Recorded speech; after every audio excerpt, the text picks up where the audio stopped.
새해 건강하시고, 오늘 토론회에서도 여러 가지 이야기가 나오겠습니다만, 우리가 바라는 이 바람직한 평화로운 남북관계의 새로운 전기가 열리기를 바라면서 회담을 시작하겠습니다. 앞서 정성 위원장께서 이야기를 해주셨지만, 오늘 주 대담자로는 강문수 선생을 모셨습니다.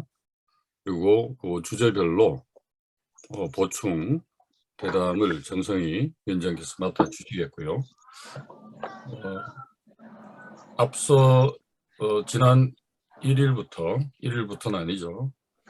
2, 3일부터 각 대학이나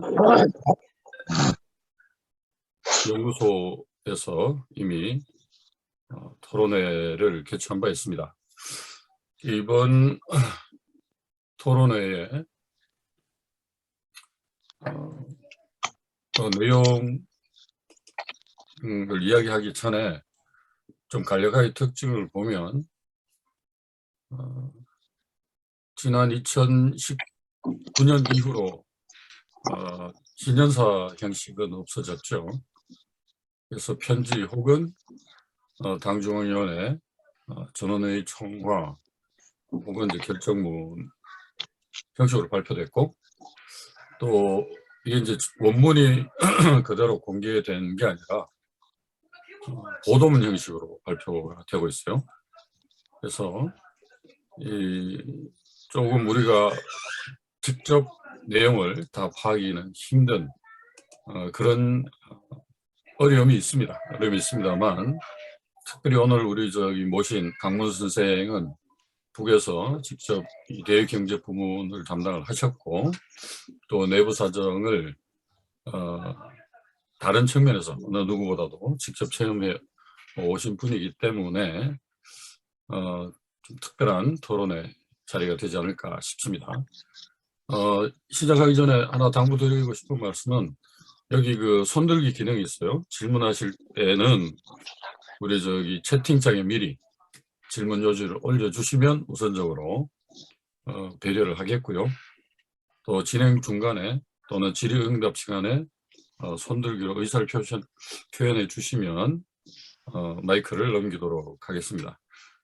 예정 시간은 한 1시간 20분 정도 대답 시간을 넘기지 않도록 하겠고, 나머지 시간은 오늘 참가하신 분들의 의견, 질의응답 혹은 소개 등의 시간으로 하도록 하겠습니다. 자, 우선 강문 선생 나와주셨는데요. 첫 번째 드리고 싶은 질문은 이거였습니다. 이건 이제 남쪽에서 사는 사람은 잘 알 수 없는 내용이죠. 북쪽 인민들에게 혹은 국가기관의 간부들이나 당 일꾼들에게 신년사는 어떤 의미였는지, 또 신년사가 발표되고 난 다음에는 어떤 과정을 거쳐서 전 사회가 이것을 받아들이는지, 그 이야기를 먼저 좀 듣고 싶었어요. 첫 번째 질문입니다. 강문세. 네. 네, 안녕하십니까. 초대해 주셔서 감사합니다. 그리고 참석하신 모든 분께 새해 인사를 삼가 드립니다. 복 많이 받으십시오. 네, 고맙습니다. 네, 첫 번째 질문에 대한 답변을 간단히 말씀드리면은, 북에서 신년사는 당적이나 국가적으로는 지난 해에 목표를 정한 이런 과제들의 집행 종령을 총화하고 새해에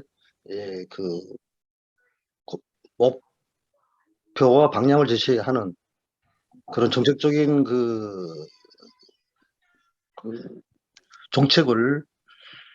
정책 방향을 알려주는 그런 거라고 보아지는데요. 모든 기관과 간부들과 개인들은 이 신년사를 접하고 당과 국가가 원하는 정책을 판단하게 되면 그에 기초해서 자기가 지난 기간에 진행한 일을 통화하고 결함을 찾은 데 근거해서 새해 자기가 할 사업 방향을 잡고 그 계획을 세우게 됩니다. 그래서 대체로 이 신년사가 발표되면 그 전당적인 집중 학습이 진행됩니다. 그러니까 그 집중 학습 대상에는 그게 뭐 간부나 당원이나 뭐 노동자 근로자 할 것 없이 누구나 그 포함되며 그 집중 학습을 통해서 신년사의 사상을 파악하고 자기가 할 사업에 대한 구체적인 방향을 세우게 됩니다. 그리고 결의도 다지고 새해 첫 전투에 들어가는 게 관례적입니다. 이상입니다.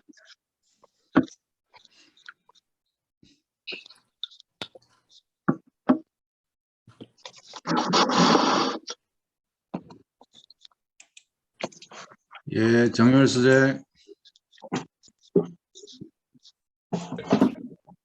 미안합니다. 음소거. 저희들이 기억하기로는 94년까지는 김일성 주석의 육성신년사가 매년 이어졌고, 김정일 위원장 시절에는 이제 당부, 군부, 청년부 공동사설로 신년사를 대체해왔고, 최근에도 이제 김정은 위원장이 몇 번 신년사를 진행해 왔지만, 편지와 통화문 대체하는 게 지금 2년째인데, 요건 짧게 좀 답변을 듣고 싶어요. 이게 당 중앙은의 전원회의 청화문이 신년사를 대체하는 형식이 계속될 가능성이 높다고 봐야 되나요? 앞으로? 네, 그렇게 보아집니다. 네. 워낙 그 관행과 격식 같은 거를 굉장히 그 반대하시는 분 지도자라서 앞으로 그럴 가능성이 많아 보입니다. 네. 그리고 이제 그런 의미도 있을 것 같아요. 최근 이제 김정은 위원장 리더십의 특징을 보면 최대한 이 집단주의적 리더십 를 좀 강조하는 것 같은데, 개인은 아니지만 개인 명의로 발표되는 신년사보다는 이 당중앙회 특히 전원회의가 모두가 총괄하고 새 방향을 제시한다, 이런 점을 좀 강조하는 것이 아닌가, 뭐 그런 생각이 들긴 합니다. 네. 네네. 자, 그다음 질문 역시 이제 그 북측 신년사 혹은 종회원의 이제 전원회의 결정문에 남측 사람들이 관심을 가지는 첫 번째 이유는 이 대남 관계, 남북 관계가 어떻게 될 것인가, 여기에 초미의 관심이 있기 때문이기도 하고요. 그다음에 그 배경이 되는 혹은 전제 조건이라고 할 수 있는 대북 관계, 북미 관계에 대한 관심이 우선이라고 봅니다만, 뭐 예상했기도 하지만 딱 한 줄만 나와 있어요. 여기 나와 있습니다만, 다사다변한 국제정치 정세와 주변 환경에 대처해서 동남관계와 대협사업 부문에서 견지하여야 할 원칙적 문제들과 일련의 전술적 방향들을 제시하였다. 자, 여기에 대해서 한번 전반적인 총평과 앞으로 전망에 대해서 잠깐 이야기해 주시죠. 네. 그 대남 대미 방향에 대해서는 이미 그 최고인민회의를 비롯해서 지난해 여러 기회에 그 입장을 표명한 바 있다고 생각됩니다. 네. 그럼에도 불구하고 뭐 미국이나 한국에서 아무런 반응, 또 전향적인 반응이 나타내지 않은 상황에서 그게 달라지지 않을 것으로 보았습니다. 그렇기 때문에 네. 굳이 공개할 필요가 있었겠냐 하는 문제이긴 하지만, 내적인 토의 사항을 본다면 그냥 그 표명한 대로, 그 이미 표명한 대로 남쪽에서 나오는 만큼 상대 주겠다. 그리고 그 이미 북에서 그 남측에 대해서 뭐 어떤 도발 의사도 없고 이유도 없다는 것을 증명한 상태이기 때문에 네. 그 한국에서 그 전혀 달라지지 않는 적대 관계 문제, 또 이중적인 판단 문제, 이런 그 태도에 대한 변화가 없는 한 저 대화라든지 또 무슨 그 종전 선언에 뭐 공감한다든지 음. 이런 위주라고 보아집니다. 네. 또한 그 대미 관계도 역시 뭐 그 이미 천명한 대로 강대강 선대손이며 또 바이든 정부에 대해서 이미 그 정책적 변화가 있을지를 관망해봤으나 뭐 특별한 변화가 없고 오히려 변함이 없는 적대시 정책을 진행하고 있다는 것을 확인한 이상 그 대화나 협상이 그들이 요구하는 대화나 협상에 응한 것보다는 그들 대화장에 나오도록 만들어내는 그런 분위기를 만들어갈 것으로 예측됩니다. 네네. 좀 전에 이제 말씀하셨듯이 네, 그 대남 정책이나 대미 정책에 대해서는 네, 8차 당대회에서 이미 원칙적으로 표명된 바가 있고, 네, 지난해 이제 최고인민회의에서 네, 시정연설 통해서도 이미 이제 밝힌 바가 있죠.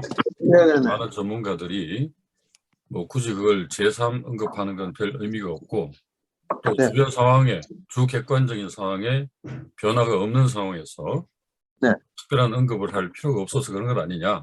네, 그런 네, 네, 측면에서는 지금까지 견지해왔던 대남 정책, 대미 정책이 유지될 것이다. 그 핵심에는 강대강 선대선이 네, 있고, 적대시 정책 철회와 이중기준 철폐 같은 기존의 네, 원칙으로 네, 적용될 것이다. 그런 말씀이죠. 네. 네, 네, 그 대미 관계와 관련해서 먼저 좀 네, 세부적으로 질문을 드리고 싶은 건, 그럼에도 불구하고 네, 북쪽은 이미 그 네, 바이든의 대북 검토 태세가 끝났다고 했을 때 네, 오바마의 전략적 인내, 아무것도 안 하겠다는 거죠. 네, 시대로 회귀했다라고 평가한 것 같은데, 네, 그럼에도 불구하고 바이든 행정부는 계속 이 추파를 던지고 있어요. 대화 좀 하자. 어떤 네, 전제 조건도 필요 없다. 네, 네, 근데 북은 언급을 안 하고 있습니다. 하겠다, 네, 안 네, 하겠다에 대한 반응도 보이지 않고 있는데, 두 네. 가지만 묻겠습니다. 미국이 그럼에도 불구하고 저 대화의 추파를 던지는 이유는 어디에 있다고 보시는지. 두 번째, 북이 거부도 아니고 일절 응대를 안 하고 있는 이유는 또 뭔지. 두 가지를 먼저 질문하고 싶네요. 네.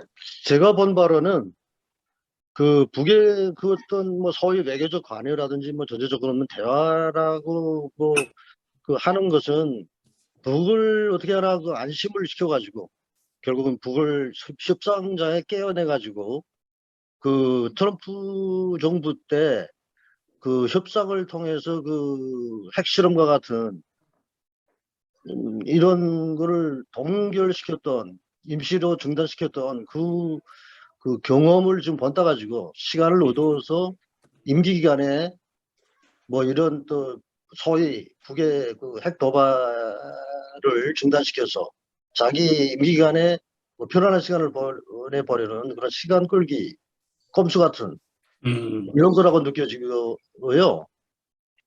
북에서는 이미 이런 그 저 바이든 정부나 민주당 정부의 그 꼼수를 잘 파악하고 있다고 보아집니다.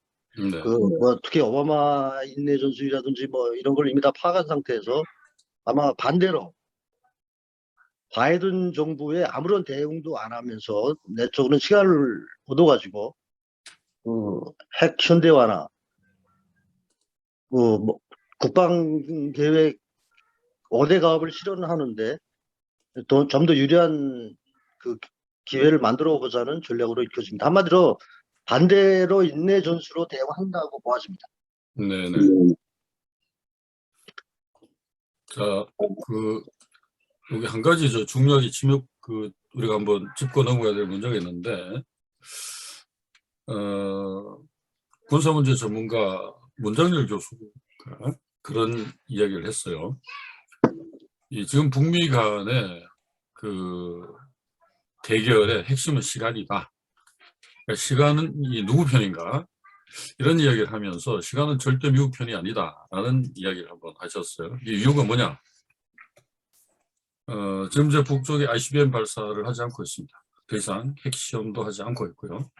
근데 하지 않아도 미국이 초조할 수밖에 없는 이유는 핵무기를 소형화, 경량화, 다중화 한단 말이죠. 그러면 핵탄두의 무게가 100kg였을 때와 이게 50kg였을 때 어떻게 되죠? 사거리가 자동으로 늘어나는 겁니다. 사거리에 고집할 필요가 없다. 이미 미 본토에 도달할 수 있는 거리는 확보했고 얼마나 위력을 세게 할 것인가 하는 문제는 핵시험을 하지 않아도 충분히 가능하다. 그 다음에 물리적 시험이 아니라 시뮬레이션으로도 가능하다는 거죠. 그래서 최근 이제 북쪽이 그러니까 주력하고 있는 건 정확성, 그 다음에 기동성, 뭐는 좀 이따가 이야기하겠습니다만 이게 계속 기술이 고도화되고 있기 때문에 미국으로서는 그걸 막을 방도가 없다는 거죠. 제재 항목으로. 그러니까 그런 이유 때문에 시간 끌기 목적도 있지만 어떤 식으로든 대화 마당에 끌어내서 지금 현재 진행되고 있는 무력 핵 억제력 강화라고 할까요? 이걸 이제 막 막기 위한 목적이 있다. 이렇게 이제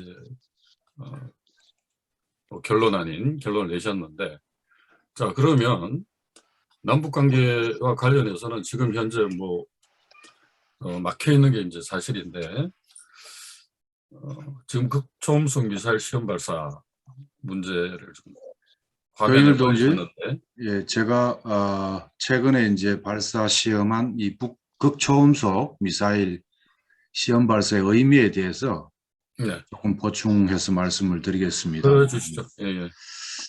북쪽이 이제 방금 얘기하신 대로 이제 8차 당대회와 그 이후에 이제 연이은 전원회의 과정에서도 거듭 얘기했듯이 강대강 선대선 원칙 아래 이 자강력, 제일주의에 기초해서 이제 국방력을 강화하지 않습니까? 그래서 최근에 이제 이 작년 9월 달에 화성 8형의 이 극초음속 시험 발사를 한 바가 있는데 이 4개월 만에 이제 다시 시험 발사를 했어요. 이거는 이제 지난번 것보다 훨씬 더 발전된 형태로 이렇게 분석이 되고 있습니다.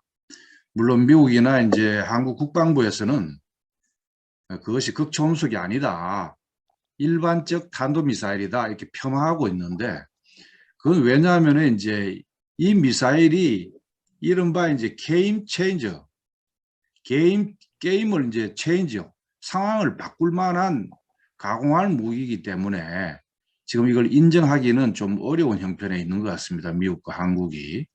무기가 어떤 거냐 하면은 우리가 이제 소리의 속도, 음속의 5배 이상, 6배 정도로 얘기를 하는데, 마하라는 거는 이제 1km의 시간을 얘기를 하는 겁니다. 1km 전진하는 속도를 얘기를 하는 건데, 보통 벼락을 치면은 빛이 번쩍했다가 천둥은 나중에 오지 않습니까? 그래서 이제 소리가 좀 늦습니다. 빛보다는. 그래서 소리에 이제 5배, 6배 가량의 속도가 된다는 것이고, 그래서 현존하는 지도공 미사일로 요격이 불가능한 게임 체인저라는 것이죠. 더군다나 세계 이제 러시아, 중국, 미국에 이어서 네 번째 이제 극초음 미사일 가지고 있다는 것입니다. 거기다가 이제 고도가 30 내지 70km 고도에서 이제 탄두가 분리가 돼가지고 저공 활강을 하는 거죠. 저공 활강을 해서 요격을 더 어렵게 만들 뿐만 아니라 지그재그로 날아간다는 겁니다. 적어도 변칙 기동을 해가지고 비행 궤적이나 낙하 지점을 예측 불가능하게 만들어서 요격을 어렵게 하는, 요격망을 붕괴시키는 이런 측면이 있고요. 요번에 이제 발표한 거는 사거리 700km입니다. 그런데 이 발사체를 이제 교체를 해가지고 가벼운 걸로 하면은 3,000km까지 날아간다는 거죠. 3,000km까지 날아가면은 바로 오키나와 주일 미군 기지나 미국 영토인 괌까지 이제 타격을 할 수 있어서 한반도 유사시에 미 정원 전력 지원을 하는 미일 후방 기지까지 이제 무력화시키는 이런 무기라고 하는 겁니다. 거기다가 이제 잠수함발 탄도미사일에 이걸 장착하거나 장거리 순항미사일에 장착하거나 방사포에 이제 붙이거나 이렇게 됐을 경우에 이거는 이제 기존 이 방어 체계로서는 상당히 어려운 이런 상황이라고 합니다. 그래서 지난해 9월 달에 이제 화성 8형 이 초음속 그 미사일은 마하 3이었답니다. 사거리가 200km고요. 이것보다 이제 사거리도 700km 요번에 나왔고, 마하도 이제 두 배나 이제 발전한 것이죠. 그래서 이제 좌우 상하로 이제 변측 기동을 하고 120km 비행을 해서 탐지가 어려워서 이제 일단 요게 이제 바로 요번에 발사한 것이고, 요게 지난 9월 달에 이제 발사한 것인데 4개월 만에 속도, 사거리, 미사일 형상, 탄두 디자인 이런 부분에 이제 괄목할 만한 기술 진전이 있었고, 활공체 날개 폭이나 길이 비율이 지난 때보다 2.9배 길쭉하게, 요게 지금 새로운 겁니다. 요 날개 같은 거 붙었죠. 여기 날개 같은 게 붙여 변측 기동을 할 수 있도록 이렇게 만든 겁니다. 그리고 이제 디자인도 글라이드 탄두, 그리고 가속이 편리한 원뿔 탄두. 이거는 뾰족한데 이게 원뿔 탄두잖아요. 이런 이제 차이가 이제 있는데, 이 의미는 바로 이제 8차 당대회 때 천명한 이 순환 미사일, 전술 핵무기, 핵추진 잠수함, 극초음속 미사일, 다탄두 고체 연료, 대륙간 탄도 미사일 ICBM, 정찰 위성, 신형 무기, 이런 신무기를 계속 개발하겠다고 천명을 한 바가 있어요. 국방력 강화를 위한 5개년 계획을 앞으로도 계속 착실하게 진행할 것으로 봅니다. 정세 변화가 어떻든 간에 북경의 동계올림픽이 2월 달에 있음에도 불구하고 1월 달에 이런 실험을 했다는 것은 북쪽에 이제 자주성을 얘기를 해주는 거고, 미국한테는 역으로 대화를 하자. 대화를 하되 말로만의 대화 얘기를 하지 말고 실질적인 준비를 해라. 그 준비라는 게 딴 게 아니다.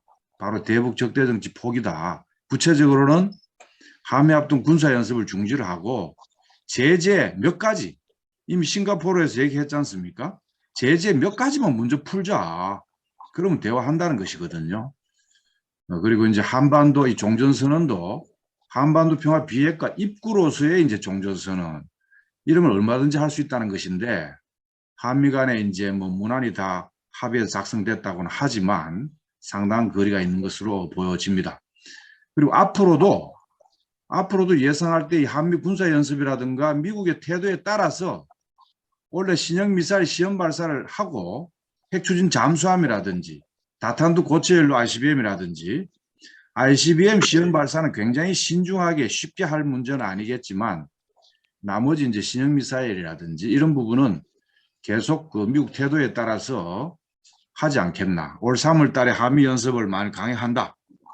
이러면은 선도적인 이런 대미 군사 공세가 있을 것으로 이렇게 보여집니다. 그러나 이것이 꼭 무슨 뭐 미국하고 협상을 위한 지렛대라고가 아니라 북쪽 자체적인 국방력 강화를 위한 자기 계획을 진행한다는 것이고요. 특히 올해는 그 우주 개발은 세계 그 어떤 나라도 평화롭게 이용할 수 있는 권리가 있기 때문에 위성을 쏘아 올릴 가능성이 높다는 이런 전문가의 진단이 있습니다. 자, 이제 극초음속 이 부분에 대해서 잠깐 보충해서 말씀을 드렸습니다. 다시 대담을 진행을 해 주시기 바랍니다.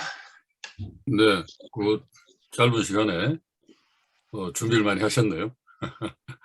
그리고 이 극초음속 미사일 발사의 이유가 두 가지로 보인다고 해주셨는데, 단순히 말로만이 아니라 실제 대화 테이블에 대화의 장으로 끌어들일 수 있는 실력과시다라는 측면, 그다음에 그것만 내는 게 아니라 원래 자기 독자적인 국방계획 발전에 따른 조치다라는 것이죠. 자, 그러면 극초음속 발사 문제에 대해서는 뭐 충분히 설명을 하셨습니다만, 우리 강문생에 대해서는 강문생께서 이번 미사일 발사 뭐 군사 기술적인 문제는 뭐 훨씬 전문적인 영역이긴 합니다만, 늘 이 새로운 그 기준을 넘어서는 그런 그 군사 기술 위력에 과신 거는 이제 분명한 것 같아요.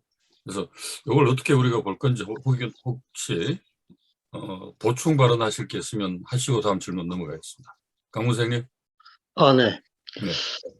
저는 이미 그 대미 관계에서 북이 원칙적으로 입장을 표명했고, 전략적으로는 이제 그 미국에 끌려다닐 것이 아니라 주동적으로 미국을 끌어내기 위한 그런 압박 전술, 이런 인내 전술로 지향하고 있는 이상, 이번 그 초음속 발사도 역시 그 압박용이라든지 미국을 자극해서 이 대화에 나올 수 있는 분위기를 만들려는 그 행동 중에 하나로 추측이 됩니다. 네, 알겠습니다. 두 분 의견이 비슷하신데요. 역시 뭐 시간은 미국 편이 아니다. 뭐 이게 강조점인 것 같습니다. 자, 그런데 지금 그 임기 막바지에 있는 문재인 정부가 뭐 거의 사활적인 노력을 기울이고 있는 문제가 종전선언인데요. 그 종전선언이 그 14선언에서도 언급이 된 바 있고, 특히 이제 4.27 선언의 핵심적인 내용 중에 하나입니다. 근데 그때의 종전선언과 지금의 종전선언에 대해서 북쪽은 다르게 판단하고 있는 것 같아요. 취지나 뜻은 좋지만 여건이라든가 그게 가지고 있는 의미라든가 여기에 대해서 좀 다르게 판단하고 있는 것 같은데, 두 가지로 역시 질문 드리겠습니다. 먼저 강문생에게 질문을 드리고 우리 정승희 위원장께서 좀 보충해 주셨으면 좋겠는데, 문재인 정부가 종전선언에 올인이라고 표현해야 되나? 사활을 걸고 중국과 미국을 찾아다니면서 이거 꼭 해야 된다라고 하는 이유가 어디에 있다고 보시는지, 그 다음에 두 번째는 실효적인 문제로 과연 이게 성사 가능성이 있을 것이며 된다고 하더라도 어떤 변화가 있을 것이냐, 어떤 효과가 있을 것이냐, 한반도 평화를 위해서. 그 두 가지 질문을 좀 먼저 드리겠습니다. 네. 일단 순서가 좀 바뀌는 듯 하지만, 네, 관계없이 말씀해 주시죠. 네네,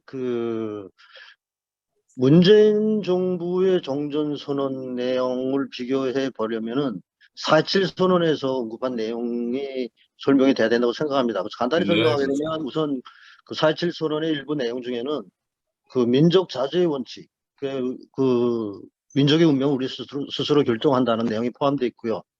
그리고 앞으로 그 평화적인 그 관계 개선을 위해서 그 지상과 공중, 해상을 비롯한 그 모든 공간에서 군사적 긴장과 충돌의 근원으로 되는 상대방에 대한 일체의 적대 행위를 전면 중지하며 그 일환으로 전단 살포 같은 내용도 포함되었습니다. 그래서 모든 적대 행위를 중지하거나 그 수단들을 철폐할 때에 대한 내용이 반영되어 있었습니다. 그래서 북은 말로서가 아니라, 그러니까 뭐 선언에는 그렇게 합의를 보았지만 실천적으로는 아무런 민족 자주의 입장을 보여주지 않았고, 반대로 대결적인 모습, 그다음에 상습적으로 북을 보는 태도, 이런 데서 변함이 없는 상태이며, 종전선언이 이루어진다고 해도 이렇게 서로 그 대결적인 자세에서 그 또 평균적인 시각에서 서로 상대방을 적대시하는 이런 행위가 있는 한 종전선언이 된다 해도 이런 앞으로 그 적대적인 위험이라든지 충돌이 재발될 수 있는 근원이 없어지지 않을 것이다 라는 입장이라고 생각합니다. 이런 이유로부터 북은 먼저 그런 그 위험한 요소들을 먼저 제거해야 된다. 그 다음에 종전선언을 해야 된다는 주장이고요. 문재인 대통령은 일단 종전선언을 먼저 하자. 그래야 전쟁 위협도 없어지고 평화로운 분위기를 만들어내지 않겠냐라고 주장하고 있습니다.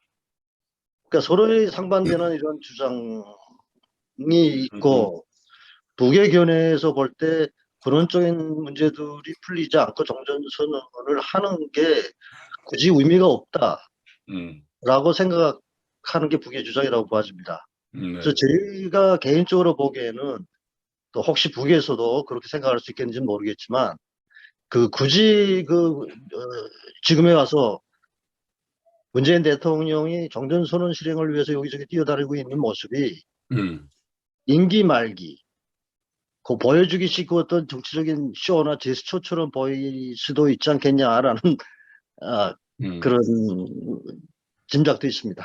네네. 우리 정성희 위원장님께서 네. 그 부분만 좀 보충해서 말씀해 주시면 좋을 것 같아요. 북하고 남하고 미국하고 종전선언 관련해서는 입장이 다 다릅니다. 제가 볼 때는. 문재인 대통령도 진정성을 갖고 종전선언을 얘기를 하는 겁니다. 그러나 미국이 문재인 대통령의 종전선언 내용을 수용을 하지 않고 있습니다. 미국은 뭘 걱정하냐면은 종전선언을 할 경우에 주한미군의 지휘 문제라든가 유엔사 문제가 바로 부딪힌다는 겁니다. 종전선언이 국제법적 권한은 없지만은 정치적 의미가 있고 여론을 조성한다는 것이죠. 이제 전쟁 끝났는데 대북 억지력으로서의 주한미군이 왜 필요하냐?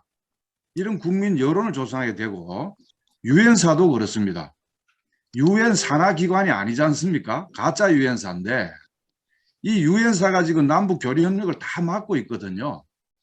전쟁 끝났는데 무슨 유엔사가 필요하냐? 더구나 가짜가 왜 필요하냐는 이 내외 세계 여론까지 조성하기 때문에 이 부분에 대해서 미국은 이 주도 세력, 미국의 군산복합체는 굉장히 싫어합니다. 그래서 결국은 빈 껍데기 합의가 아닌가. 한미 간의 종전선언 문안을 합의했다 이렇게 언론에 나오는데 내용을 공개하지 않고 있지 않습니까? 그 이유는 내용이 아무것도 없다는 것입니다. 더군다나 북쪽은 평화협정으로 가는 종전선언, 그러고 북미 관계 정상화를 가는 종전선언을 바라는 것인데 그거하고는 너무나 거리가 먼 것이기 때문에 실제 이제 종전선언은 임기 내에는 끝났고 다음에 이제 이재명 대통령 시대가 왔을 때 이재명의 그 강력한 결단력, 추진력을 가지고 미국을 얼마나 견인하느냐에 달려 있는데 그것도 지금 민주당의 힘, 이재명의 재주만 가지고는 역부족일 것으로 봅니다. 그래서 자주평화 통일을 지향하는 이 촛불 민중의 힘, 이것과 손잡고 강력하게 나가지 않으면은 이 종전선언, 이 정책 의미밖에 없는 이 종전선언조차도 제대로 실현할 수가 없지 않겠는가 이렇게 저는 보고 있습니다. 예. 뭐 결론을 너무 일찍 말씀하신 것도 있고 선거 결과에 대해서도 뭐 예단이 좀 강하시네요. 제가 따로 첨언할 건 없는데 지난해 말에 미국 하원에서 건의문, 강력한 항의 편지를 보냈는데 그걸 주도한 사람들이 영김, 한국으로는 김영이죠. 그 재미동포 하원 의원들이 절대 안 된다. 종전선언은 뭐 가능성도 별로 없었지만 근데 절대 안 된다는 이유 중에 방금 말씀하신 내용이 핵심적으로 들어가 있어요. 주한미군 철수를 위한 명분을 줄 수 있다. 유엔사의 기능을 무력화시킬 우려가 있다. 이런 이제 군산복합체의 이해관계가 집약된 의견서를 보냈는데 이게 종전선언에 대한 미국 국무부와 국방부의 혼선 혹은 의회와 행정부의 혼선에도 불구하고 핵심은 하기 싫다는 거죠. 근데 그걸 재미동포들을 앞세워서 주장했다는 게 어떻게 보면 분단의 결과이자 분단을 공고하는 그런 요인이 아닌가 하는 생각이 들었던 기억이 납니다. 아무튼 종전선언 자체로는 의미가 있고 평화의 입구로서, 평화로 가는 입구로서 의미가 있지만 지금 같은 여건에서 상대방의 반응도 없고 혹은 그 외무성 부상이 이야기했던 것처럼 미국의 시간 끌기 혹은 뭔가 평화를 바라는 듯한 행동에 빌미를 줄 수 있다는 측면에서 당분간 북의 반응은 없을 것이다 이렇게 보는 게 타당할 것 같습니다. 좀 전에 뭐 대선 결과 얘기를 미리 하셨습니다만 이건 사실 강문수행한테 직접 묻기는 좀 애매한 질문이긴 합니다. 하지만 북쪽 입장에서 그동안에 남측의 대선과 관련해서 여러 가지 이제 사연들이 많이 있었는데 뭐 극단적으로 총풍 사건까지 있었습니다만 일반적인 의미에서 강무생 일반적인 네네. 의미에서 북쪽이 남쪽 대선을 어떻게 바라보는지하고 특히 이번 대선과 관련해서는 어떤 입장을 취할지 뭐 추론이긴 합니다만 한번 이야기를 들어봤으면 합니다.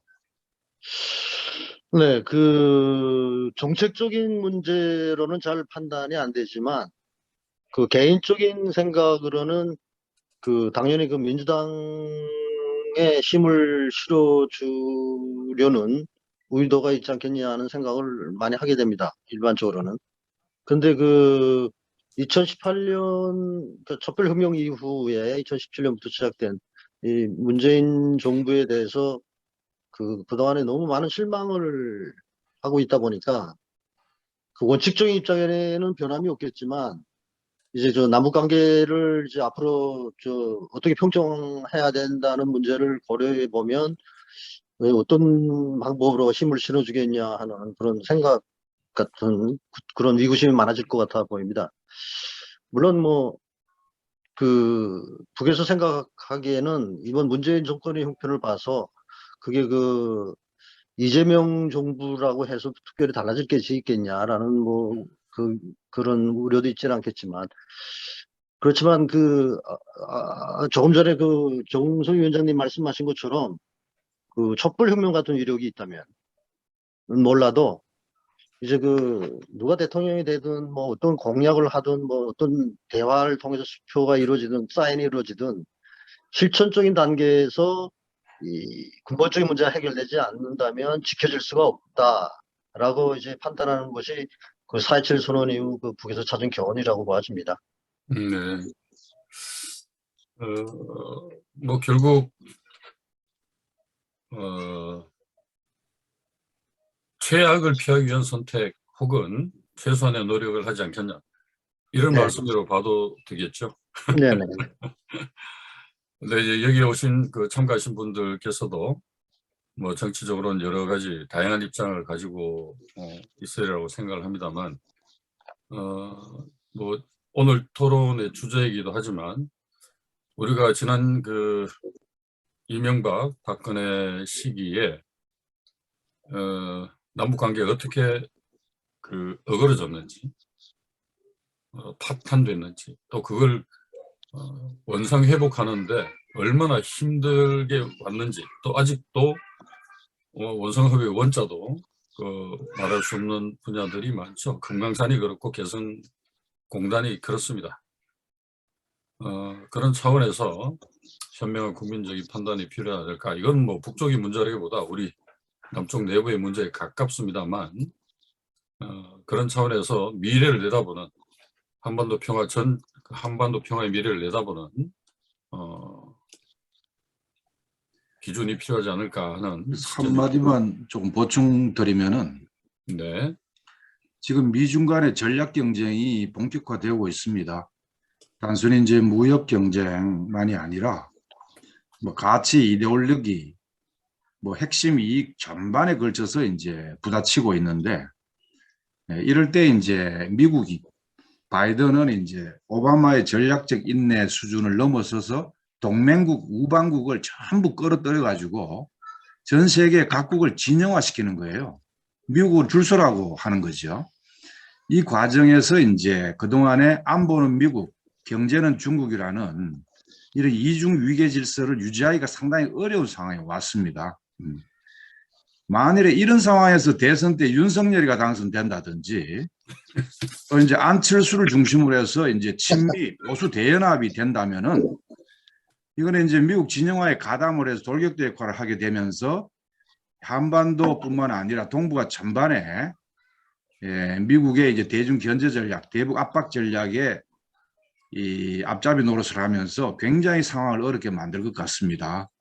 그래서 이번 대선이 그만큼 중요하다고 보여지고 아까 말씀드렸듯이 그러면 하여튼 윤석열, 안철수 이런 쪽은 뭐 절대 안 되는 거고 차선책으로 이제 이재명 대통령이 된다 하더라도 그 자체 힘만으로 과연 이 상황을 넘어설 수 있겠는가 라는 점에서 이제 걱정이 된다는 거죠. 그래서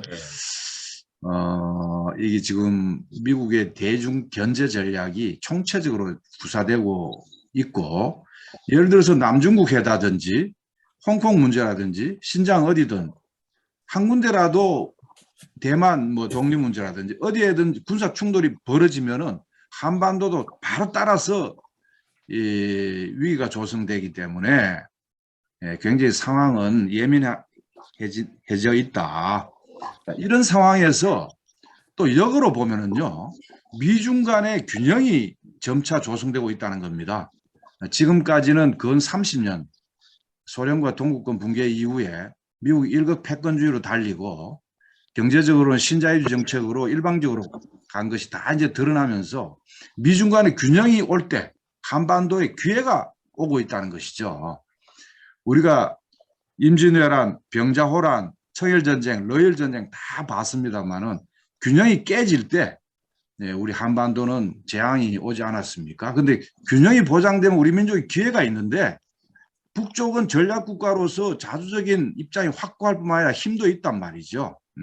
근데 우리 남쪽이 문제예요. 남쪽만 준비되면은 이 유리한 환경을 이용을 해가지고 내부적으로는 불평등을 해소하고 대외적으로는 자주와 평화를 실현할 수 있는 절호의 찬스가 오고 있는데 우리가 이제 그런 점에서 정신을 좀 똑바로 차려야 된다는 것이고 정권도 제대로 세워야 되지만 민간 통일 운동이 전부 총단결을 해가지고 이 자주평화 애호 이 평화 통일을 지향하는 이 정부에 대해서 비판도 하고 또 때로는 연대도 해서 견인해서 이 친미 수구 세력을 제압하고 또 미국을 강력하게 압박 견인하고 해서 이 상황을 타개해 나가야 되지 않겠나 이런 생각이 듭니다. 예, 예. 이 부분은 우리가 결론 부분에서 조금 더 재론하는 걸로 하고요. 하나만 수정하겠습니다. 남쪽이 문제가 아니라 남쪽이 관건이다. 관건이다. 이렇게 예. 바꾸도록 하겠습니다. 알겠습니다. 예. 자, 우리 강문생 전공인데요. 어쨌든 이번 전원의 결론, 압도적인 분량을 차지하는 게 경제 문제고요. 또 그 가운데서도 농업혁명과 관련된 부분이 아주 특화되어 있습니다. 그래서 오늘은 지금부터는 이 부분에 대해서 좀 집중적으로 조명을 해볼까 하는데요. 예외적일 정도로 경제 분야에 대한 비중이 늘 각 부문별로 공업, 농업, 그다음에 경공업, 금속공업 등등 분야별 평가가 있긴 했습니다만, 자, 일단 전체적으로 경제 문제에 대한 비중이 압도적이다. 그다음에 농업 문제, 농촌 문제, 농민 문제에 대한 삼농 문제가 사회주의 농촌 퇴지 이후에 거의 60년 만에 핵심 화두로 등장을 했는데, 여기에 대해서는 우리가 어떻게 평가할 수 있다고 보시는지 우리 강무생 답변 해주시면 고맙겠습니다. 네, 다른 분야에 대한 내용도 굉장히 중요한 부분들이 많지만 제가 이번에 특히 전원회 소식을 전달받으면서 제가 제일 강하게 느낌을 받은 것은 농업 분야에서 뭔가 혁명이 일어났다는 것입니다. 예. 그게 당 전원의 의제로 삼았다는 문제도 있지만 식량 문제가 지금까지 북이 굉장히 중시하기도 했고 아직까지 해결되지 않은 굉장히 필수적인 문제로 항상 상정돼 왔습니다. 그런데 이번에 전원의 내용을 학습하게 되면은 일단 지난해에 하나도 제대로 조건적으로 만족스럽지 않았지만 코로나도 여전했고 대북 제재는 더욱더 했고 거기에 재난까지 겹쳐가지고 분명히 식량난이 있을 것이라고 짐작을 해왔었는데 전원의 결과를 보면 농업 생산 계획을 완수했다고 합니다. 그리고 수많은 다수학 농민들이 등장했고 그리고 확실한 농촌 혁명을 진행할 수 있는 방도까지 구체적으로 제시했습니다. 이걸 보게 되면은 식량 문제 해결에서 뭔가 확신적인 방법을 찾지 않았는가 하는 걸 엿보게 되었습니다. 전원의 내용을 잠깐 보게 되면은 흰쌀과 밀을 이렇게 주식으로 음. 이렇게 바꾸기 위한 이런 방향을 정했고, 밀 생산에 필요한 그 구체적인 방법과 이제 대책까지 반영했습니다. 그래서 다 아시겠지만 밀 같은 경우에는 그 겨울에도 재배할 수 있는 그 작물인데, 지금까지 북에서는 그 다수학 작물인 그 벼와 옥수수 농사에만 굉장히 집중했거든요. 아마도 밀이 아마 다수학 작물이 아니어서인지 아니면 그 재배에서 무슨 문제가 있는 작물이었겠는지는 모르겠지만, 이번에 그 밀 농사에 대해서 굉장히 강조한 거를 보면은 이제 분명히 우리 식생활에서 중요한 위치를 차지하는 그 분식이 이제 북의 그 식량난 해결에서 결정적인 역할을 할 수 있는 방향을 정하지 않았냐 싶습니다. 만약 그렇게 되게 되면은 제가 보기에는 이제 농사로서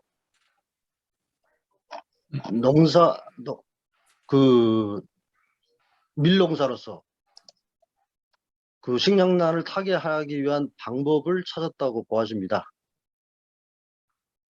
그래서 이제 뭐 밀농사라는 거는 이제 결국은 이모작을 할 수 있다는 건데, 경지 면적이 상당히 제한된 북에서 이제 이모작까지 성공하게 되면은 그야말로 식량 생산에서, 알곡 생산에서 2배 정도의 결실을 볼 수 있는, 결국은 식량 문제를 완전히 해결할 수 있는 방도를 찾게 되지 않았겠냐라는 걸 짐작하는 게 제 생각입니다. 네, 저 화면이 계속 올라오기 때문에, 근데 사실 온라인으로 내용을 쭉 천천히 보면 좀 힘듭니다만, 네네네. 예, 원래 발표문의 특징 중에, 네. 강원 선생님 말씀드리면 식량 작업은 어느 정도까지는 된 것 같다. 특히나 이제 자연재해, 네. 재해성 환경으로부터 그 수확량을 보장할 수 있는 조기 경보 체제, 일기 네. 예보겠죠. 그다음에 네. 뭐 관계 사업, 수리 네. 사업이죠. 그다음에 이제 농약이라든지 비료 같은 자체 네. 공급으로 인한 식량 작업률이 상당히 올라왔다. 100%까지는 모르겠지만 이런 말씀을 우선 해주셨고, 근데 밀을 강조하는 특별한 이유가 있을까 하는 생각이 들고, 그 전에는 이제 감자혁명, 네. 종자혁명 등 여러 가지 네. 식량 정산을 위한 다양한 정책들이 나온 네. 걸로 알고 있습니다만, 밀 이야기는 제가 좀 처음인 것 같아요. 네. 다른 분들도 궁금해 하시던데, 이번 전원회의에서 밀농사가 특별하게 강조된 이유, 좀 전에 약간 말씀해 주셨습니다. 뭐 이모작도 가능하다고 하셨는데, 조금만 보충해서 밀이 강조되는 이유. 왜냐하면 이건 이제 추후에 남북 농사협력하고도 이제 밀접한 관련이 있기 때문에 네. 설명이 좀 있으면 좋겠습니다. 네. 북에서, 한국도 같겠지만, 북에서도 역시 조상대대로 밀가루 음식을 많이 즐겨왔습니다. 음,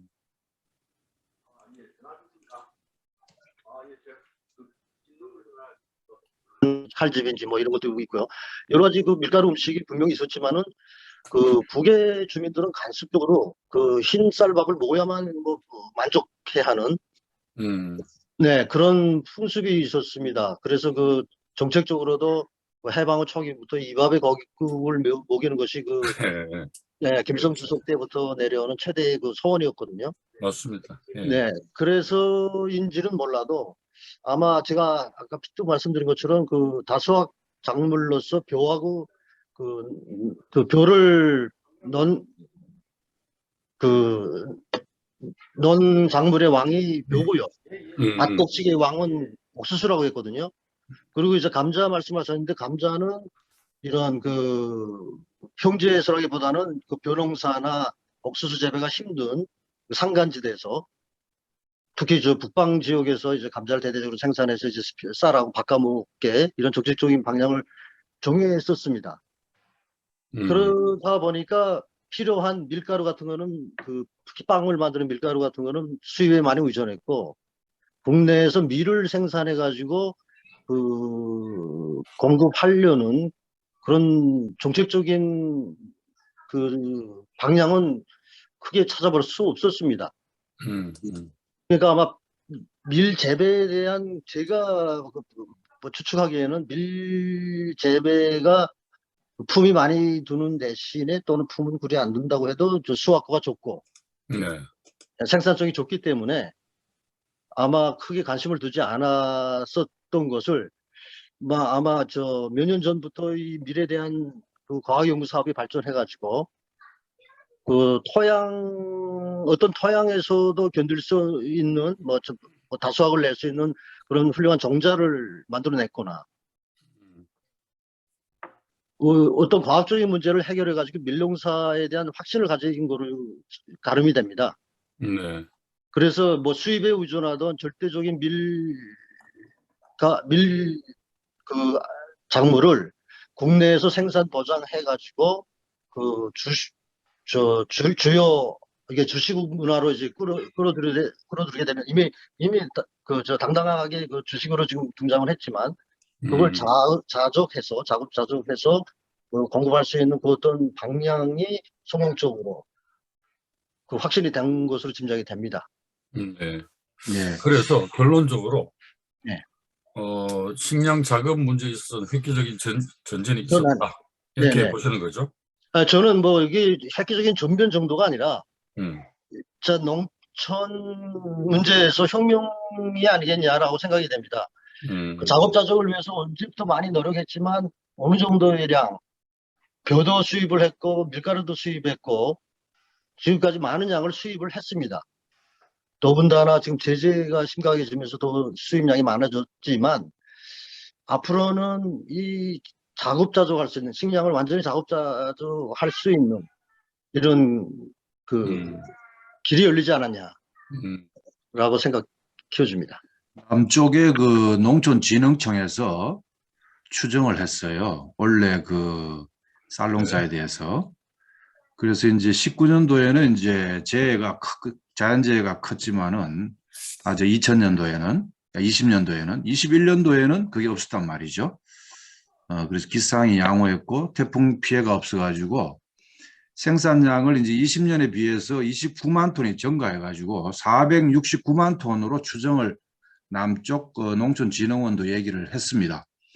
거기다가 이제 조선신보에서는 이제 농업 성과를 이제 구체적으로 이제 6만 8천여 명의 다수학 농장원, 160여 개의 다수학 농장, 2,400여 개의 다수학 작업반, 9,900여 개의 분족에 대해서 이 포상을 하고 자랑을 하는 것을 볼 수가 있어요. 그래서 요번에 이제 경제 관련한 전반적인 보고에서 유일하게 성과로 내세운 게 바로 농업과 건설 부분입니다. 나머지 부분에서 구체적인 언급이 없어요.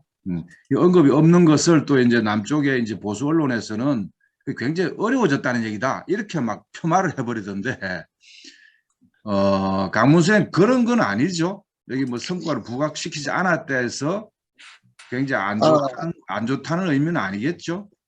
역대적으로 보수 언론들은 그게 잘된 측면을 항상 폄하해 왔기 때문에 그거는 제가 크게 관심은 없고 말입니다. 신빙성이 없고 말입니다. 네. 이제 다수학 문제를 말씀하셨는데, 네. 저는 이렇게 생각합니다. 이제 톤당 수확고가 12톤까지 올랐다라고 보아지진 않습니다. 네. 그러니까 이 다수학이라고 볼 때 정부당 수확량이 높아졌다는 걸 의미한데, 저는 이 문제도 지난 한 해 동안에 이제 밀농사를 시험적으로 진행을 해서 성과를 보았다고 느껴집니다. 앞장선 분들이 바로 이제 다수한 농민들이 아닐까 싶습니다. 네. 이분들이 이모작을 통해서 정부당 수확거를 올리지 않았냐. 그렇지 않으면 갑자기 이렇게 물론 포존 담당제의 역할도 크겠지만 이 밀과 같은 이모작 작물이 포함되지 않고서는 조금은 좀 아니지 않을까라는 생각입니다. 본격적으로 보아집니다.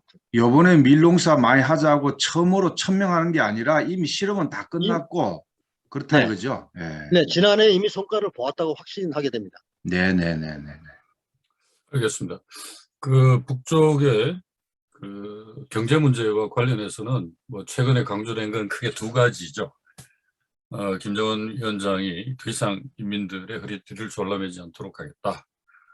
첫 번째가 역시 이제 먹는 문제. 먹는 문제는 방금 이제 두 분이서 이야기를 해 주셨기 때문에 어느 정도는 좀 가닥이 잡히리라고 생각을 합니다만, 아무튼 우리가 생각하는 이상으로 농촌, 농업혁명이 진행되고 있다. 저희도 지금까지는 이제 단순하게 포전 담당자 정도가 생산성을 높이는 요인으로 사용하지 않았는가 이렇게 이야기를 했고, 그 다음에 이제 자체적으로 생산되는 비료와 농약 등이 도움을 줬을 거다라고 이제 생각을 했는데, 강원수엔 거의 농업혁명에 준하는 변화가 일어나고 있다. 이게 뭐 종자혁명일 수도 있고 품종혁명일 수도 있는데, 그 점이 다른 토론에서 나오지 않았던 새로운 내용인 것 같습니다. 그리고 한 가지만 더 말씀드리면은 요번에 이제 4차 전원회의의 보도문을 보면은 이런 얘기가 있어요. 어려운 환경에서 경제를 안정시킬 수 있는 방법, 자력으로 살아갈 수 있는 방법을 실행하고 있다. 이런 표현이 있는데, 이것은 이제 제재라든지 뭐 자연재해라든지 코로나라든지 어떤 상황에서도 버틸 수가 있다. 과거같이 식량난, 뭐 에너지난 이런 것 때문에 큰 피해가 오는 그런 상황이 이미 넘어섰다는 것을 얘기를 해주고, 미국이 앞으로 계속 제재를 하더라도 군사력을 강화해서 제압을 하고 경제는 자체적으로 이렇게 할 수 있다는 자신감의 표현인 것 같아요. 이 표현이. 저는 그렇게 해석하는데 맞는지 모르겠네. 그거는 마지막으로 돌리겠습니다. 이게 가장 네네. 중요한 핵심적인 수수께끼이기 때문에 그렇습니까? 가장 네. 마지막에 지금 몰아놨습니다. 네. 모든 그래서 이 먹는 문제, 그 다음에는 사실 이제 생필품 문제인데, 경고문 문제는 2019년까지 방북 취재를 했던 노창현 기자나 진청 기자의 편을 빌면 90% 가까이 차지했던 중국산 인민소비품, 경공업품이 거의 국산품으로 대체됐고, 질도 중국산보다 나으면 나았지 못하지 않다라는 그 기사를 썼는데요. 여기에 대해서 간단한 평을 부탁드리고, 강문수에게. 또 하나는 건설 문제죠. 건설 문제 원래 전원회의 결정문을 보면 그 중소도시 대표적인 사례로 삼전시 건설 문제를 언급하고 있고, 뭐 양덕지구는 이미 보도가 됐습니다. 그다음에 이제 평양시 살림집 1만 세대죠. 5만 세대 중에 이제 첫째 연도인데, 여기에 대한 성과에 대해서 어떻게 평가하시는지, 그리고 질문지에 있습니다만 평양 종합병원 건설하고 그다음에 원산 갈마지구 건설은 상당히 좀 늦춰지고 있는 것 같아요. 그러니까 그 요인이 코로나 때문인지 혹은 또 다른 요인이 있는지, 제가 너무 세 가지 질문을 동시에 드렸나요? 건설과 관련된 질문에 대해서 좀 답변을 부탁드립니다. 네. 그 너무 저 범위가 넓다 보니까 일단 그 북의 그 경제적 능력과 잠재력이 많이 발전됐다고 느껴집니다. 북은 이미 오래전부터 자력갱생을 저 경제 발전의 기본 무기로 삼았고, 도국이나 이 제재가 악화되고 그 자연재해가 심해지면서 더욱 그 자력갱생 기술을 더 높이 들기 시작했죠.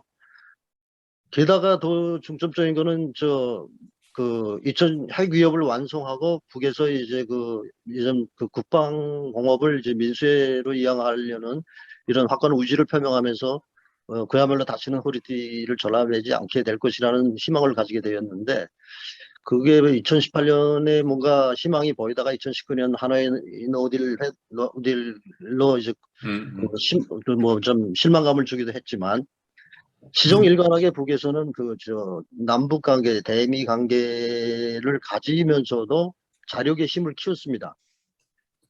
그래서 마침 2019년도까지 한쪽으로는 자립할 수 있는 그 경제 시스템도 완비하고 정비도 하고 그 보충도 하고 수정도 하고 그렇게 하면서 이제 그 국방공업의 일부분을 이제 민수에 돌리려는 시험적인 행동을 했습니다. 조치를 취했습니다. 그래서 이미 그 민수 기업들에도 그 군수공업에 종사하는 직장들이 따로 있었습니다. 네. 네, 이런 것들을 다 민수화하고 완전히. 그다음에 군수가 민수를 협조하기 시작한 거는 이미 2017년부터 시작이 됐습니다. 그래서 그 위력으로 이제 그 체계를 갖추기, 아니, 뭐, 보충적인 그 힘을 가다둔 게 됐고, 그 다음에 군수가 민수를 이양하는 단계가 거의 완성되는 그 시점에서 2020년 코로나를 맞이했습니다. 그래서 그 코로나 시기에 북이 굉장히 힘들겠다고 시초부터 많이 우려를 했지만, 2020년, 21년, 2년 동안 아무런 문제가 없었던 게 이미 북에서는 자립 경제 구조를 완성했기에, 그리고 이제 농업적으로도 이제 식량을 자급자족 할 수 있는 그런 준비를 했기 때문에 오늘까지 버티고 있었고, 앞으로도 그 전원회에서도 아주 전망적인 확신적인 구호를 들지 않았겠나 이런 생각이 듭니다. 네. 그 식량 문제만 봐도 뭐 솔직히 지난해에 재해도 있고 하니까 이제 식량 문제가 나왔고 뭐 이제 예비 비상 물자를 그 김정은 총비서가 이렇게 뭐 사회에 베풀었다 뭐 이런 보도도 나오긴 했지만, 그러다 보니까 뭐 식량 사정이 긴장할 것이다라고 우려도 했지만, 그거는 제가 항상 보릿고개 때 취한 조치로만 생각됩니다. 네. 네. 네. 이미 새로운 경제관리 개선 체계를 완성이 됐다고 제가 말씀드렸는데, 이건 굉장히 오래전부터 연구가 되었고, 여러 방향의 시험 단계를 많이 거쳤습니다. 그러면서 최종적으로 이제 지난해 내각 중심 책임제를 더욱 강조했고, 이번 전원회의 보도를 보면은 이제 내각 책임제가 이제 완전히 안정적으로 실현이 되고 있다고 느껴졌고요. 이제 더 다른 체계가 있겠는지 모르겠지만, 지금 지난해 성과 부분에서 강조된 내용은 이미 국가 경제가 안정적으로 관리되고 있고, 또 결함적인 측면들을 먼저 보고, 그에 따라서 이제 정책적인 그 방향을 세운다라는 그 냉정성 문제도 강조가 됐고, 또 전면적으로 발전시키겠다는 이런 구호도 내걸었습니다. 그래서 사회주의 건설 분야의 좋은 전설을 다 같이 발전시키겠다. 이것이 우리 이상이고 목표라고 규정할 정도로 이제 그 경제 관리나 경제 시스템이 안정됐다는 것을 느낄 수 있었습니다. 네네.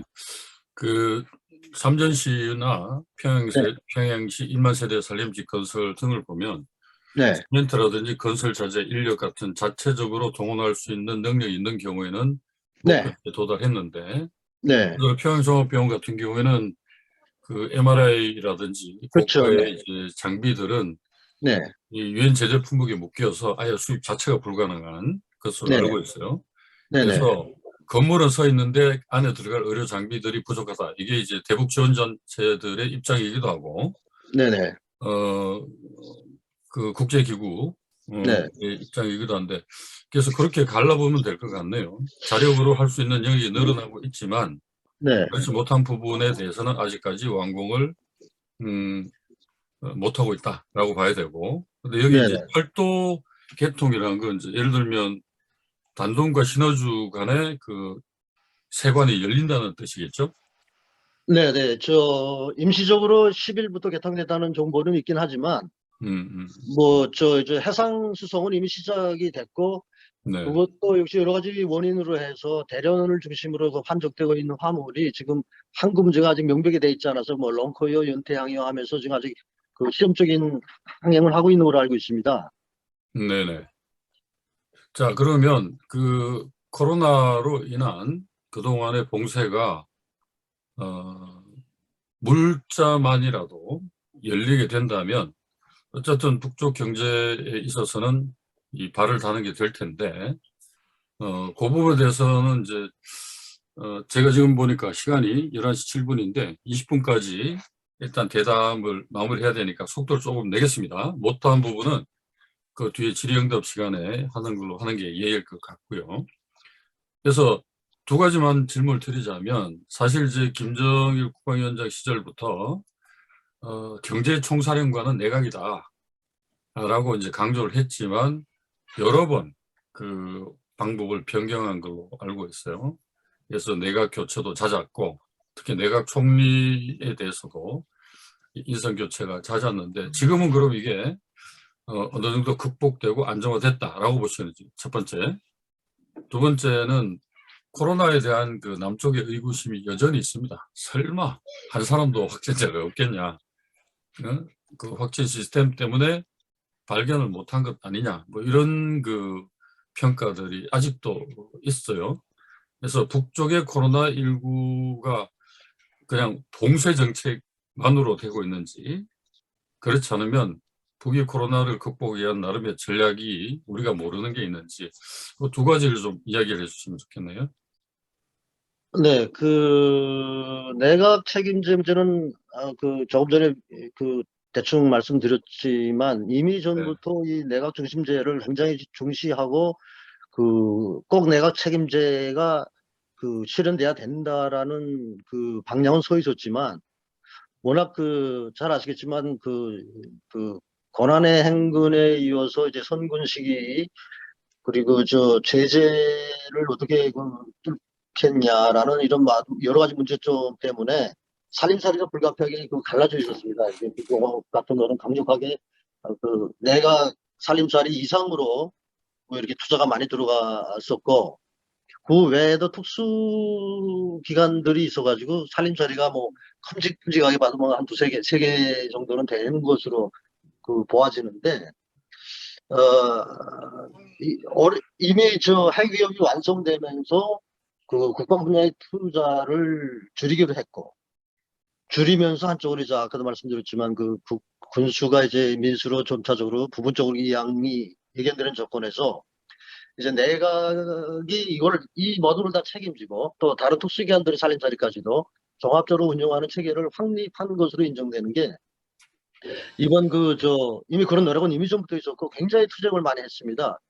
네, 비판도 많이 하고 처벌도 많이 하고 번외주의 뭐 이런 게 굉장히 심했거든요. 또 기관의 특수성 운운하면서 또 뭐 이거 비밀이다라든지 뭐 꼭 그랬죠. 네, 네, 그러면서 그런 과정을 거쳐서 이번에 확실하게 전원회의 보도문에서 반영이 됐듯이 내각을 중심으로 하는 국가 경제가 안정적으로 관리되고 있으며 전진을 구속하는 낡은 체계와 불합리하고 비효율적인 사업 방식과 장애물들을 단호하게 제거하는 데 진지한 품을 들였다고 보도했습니다. 네, 이거는 결국은 이제 안정적으로 체계가 서 있다. 그러니까 네, 내각 중심으로 내각이 통일적인 지위로 국가의 살림살이를 통일적으로 장악하고 지도하는데 이 체계가 이미 완성된 또 다른 표현으로 네, 네. 네 그러기 때문에 이제 균형적인 발전 음, 또 균형적인 연결을 경제적인 고리 이를 유지할 때 대한 또 안정적 생산 뭐 이런 걸 지금 강조하고 있습니다. 네, 네. 그 코로나 그 질문 전에 이게 네, 우리가 이제 기관 본위주의 특수 입장 이야기할 때 이제 대표적으로 지적받는 게 이제 군부가 이제 네, 장악하고 있는 그 제3경제죠. 네, 네, 이 부분에 대해서도 어느 정도는 군수의 민수화뿐만 아니라 네. 내각을 중심으로 하는 이 경제 일원화에 상당히 이렇게 좀 진척이 있다고 보시는 건지. 그렇게 봅니다. 네, 원래 저 군수가 따로 있음에도 불구하고 군부는 또 군부대로 자기 살림살이를 했거든요. 네, 그렇죠.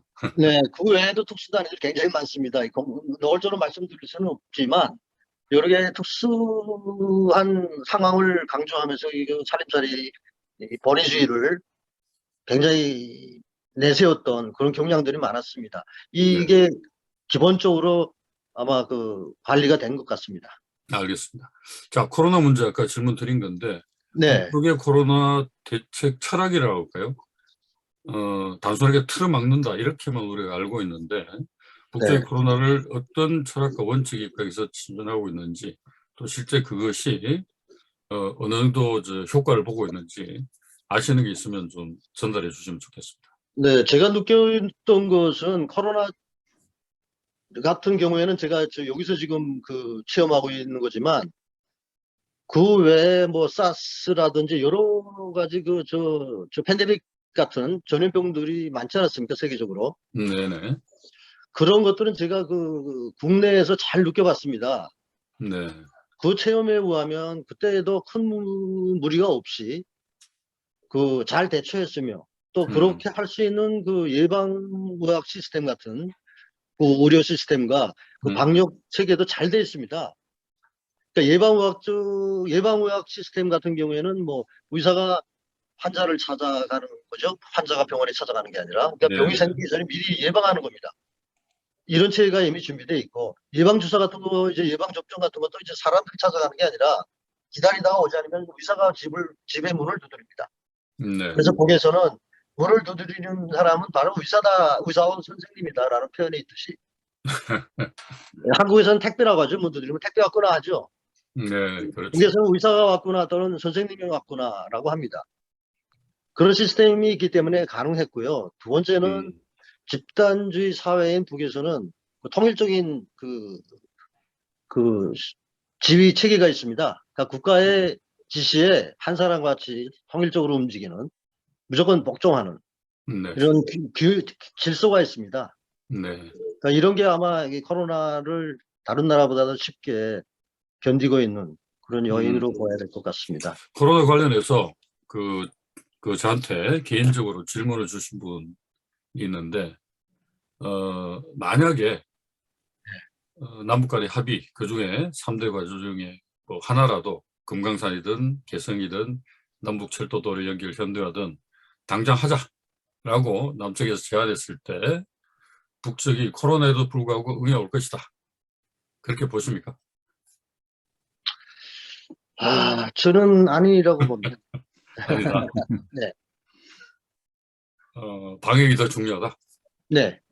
음, 그런 표현들은 이미 여러 측면에서 보여줬다고 생각됩니다.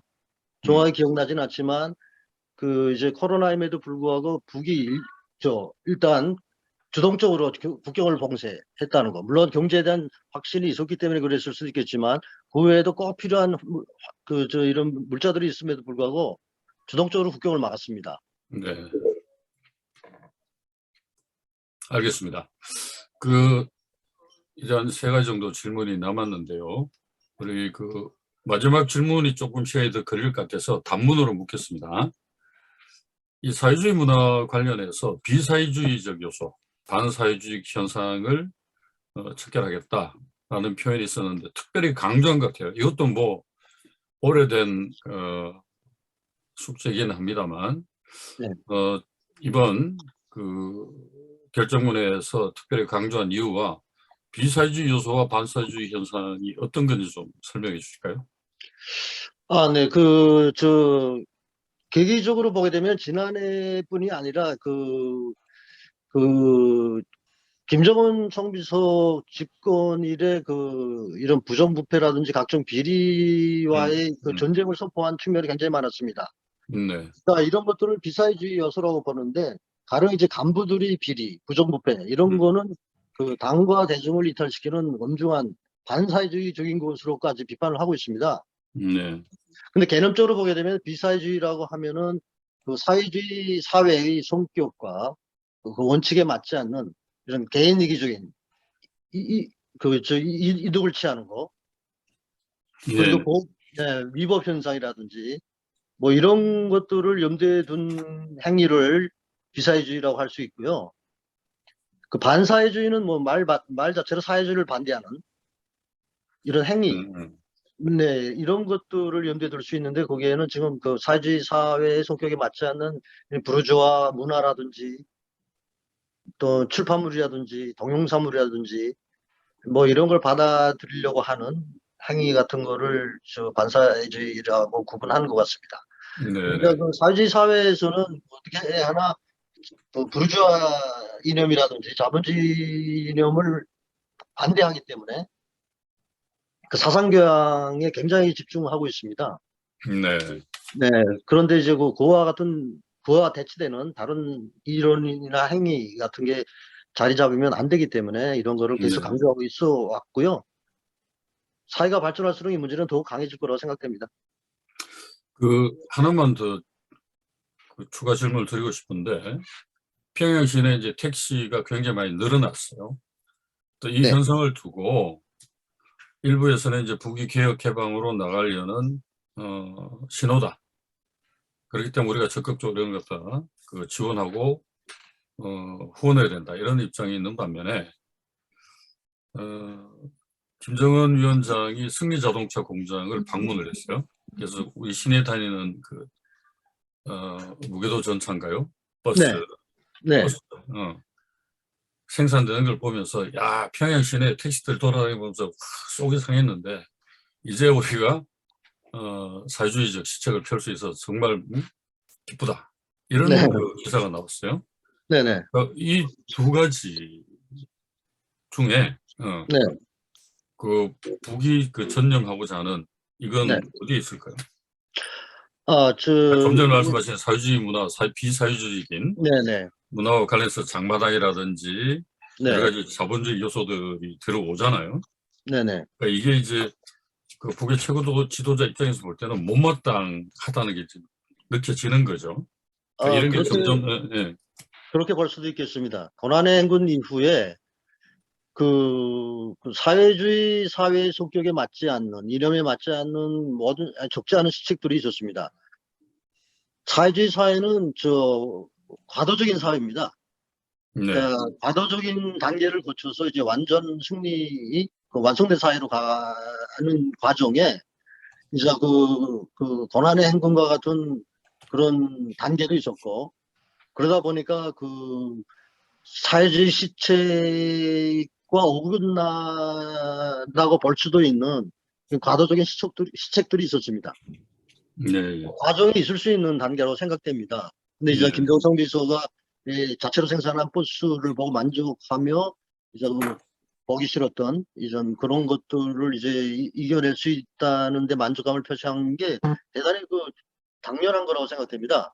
네. 그러니까 그러니까 가도적인 단계에서 결국은 이제 연료 부족 전기난으로 해서 이제 버스가 이제 무게도 전차나 궤도 전차가 있는데 이건 다 전기로 움직이거든요. 이런 부족으로 그러면 대체로 승용차들은 다 이렇게 자동차 이런 것들은 연료로 되는데 그런 부족난으로 해서 지금까지 어, 호락을 해왔다고 생각됩니다. 많이 융화를 해주고. 알겠습니다. 못한 질문이 한두 가지 있긴 한데 이거는 이제 우리 오늘 참여하신 분들 궁금하신 점이 많으실 텐데 그 시간에 녹일 수 있으면 하는 걸로 하고 마지막으로 우리 강문 선생께 주 질문을 드리고 정성 위원장께 이제 보충 질문을 드리는 건데 제가 이제 모든 남북 관계 관련 토론회를 보고 듣고 전문가들과 공식 비공식적으로 이렇게 이야기를 하다 보면 그러니까 항상 결론에 도달하는 게 있어요. 그 질문이 뭐냐면 미국과 유엔이 사상 최대의 제재를 가하고 있다는 거. 이건 뭐 국제사회가 공인한 사실 아닙니까? 그렇죠? 네. 네. 그럼에도 불구하고 이물질 요소 같은 경우에는 최소 1.5%에서 6%까지 성장했다는 통계가 있다. 근데 그 비결을 알 수가 없다. 도대체 이해를 못하겠다. 이해를 못하면 상대방을 대하는데 오류를 범할 수밖에 없겠죠.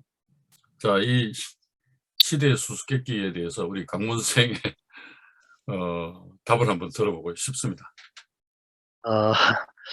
제가 한마디로 공언할 수는 없겠지만 제가 보기에는 크게 두 가지가 아니겠냐라는 생각이 듭니다. 하나는 이미 전부터 말씀드렸던 북의 자력, 4강의 원칙에서 경제 구조를 다 개편하고 원료도 대체하고 생산 공정까지도 다 이제 뜯어고쳐서 이제 경제 구조를 완전히 자립에 가까운 구조로 이제 이미 다 완비했고,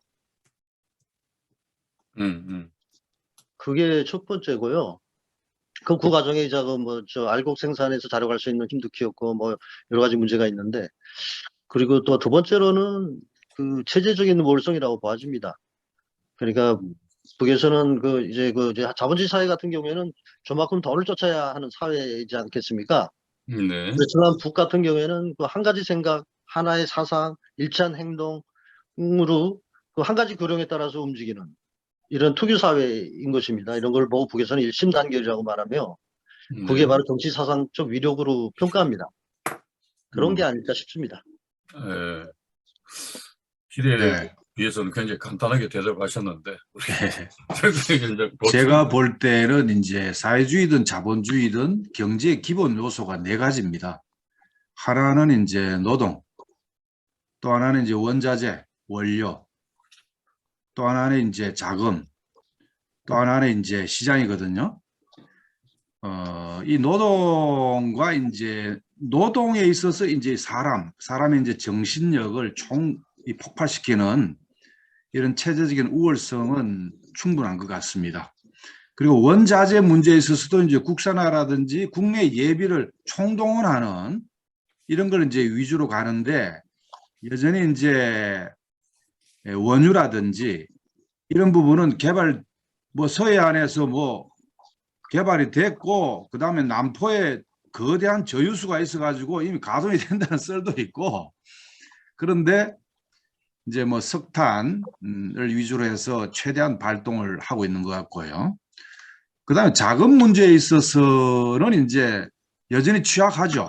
취약하지만 예비를 총동원하고 집에 있는 그 푼돈들도 다 이제 모아가지고 하는, 그러기 위해서 이제 상업은행 같은 경우도 두고 각 가정에 있는 현금을 은행으로 땡겨가지고 그걸 활용하는, 그걸 혹 전문가들, 좀 모자란 전문가들은 돈주가 생겨가지고 이게 계획 개방하러 가고 자본주의가 되는 징조라는 식으로 얘기하는데, 저는 이제 그렇게까지는 보지 않고요. 그다음 시장, 마지막에 시장에 있어서는 90%가 내수죠.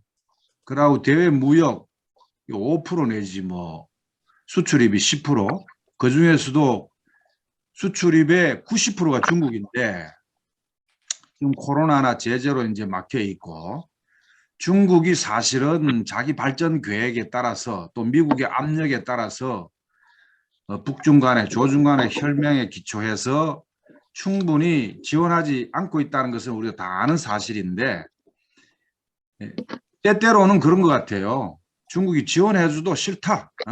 그거 받아먹고 괜히 너한테 꿀릴 일 있나, 이렇게 생각하는 것 같아요. 제가 볼 때는. 그래서 이 경제를 구성하는 기본 요소 네 가지 중에서 자력갱생에 기초해서 자체적인 힘을 총발동시키는 것은 그 무엇보다도 큰 장점인 것 같고, 그럼에도 불구하고 자금이라든지 원자재라든지 이런 부분은 부족함이 있을 것이라고 보고, 총체적으로는 북쪽 경제가 여전히 어려울 거라고 봅니다.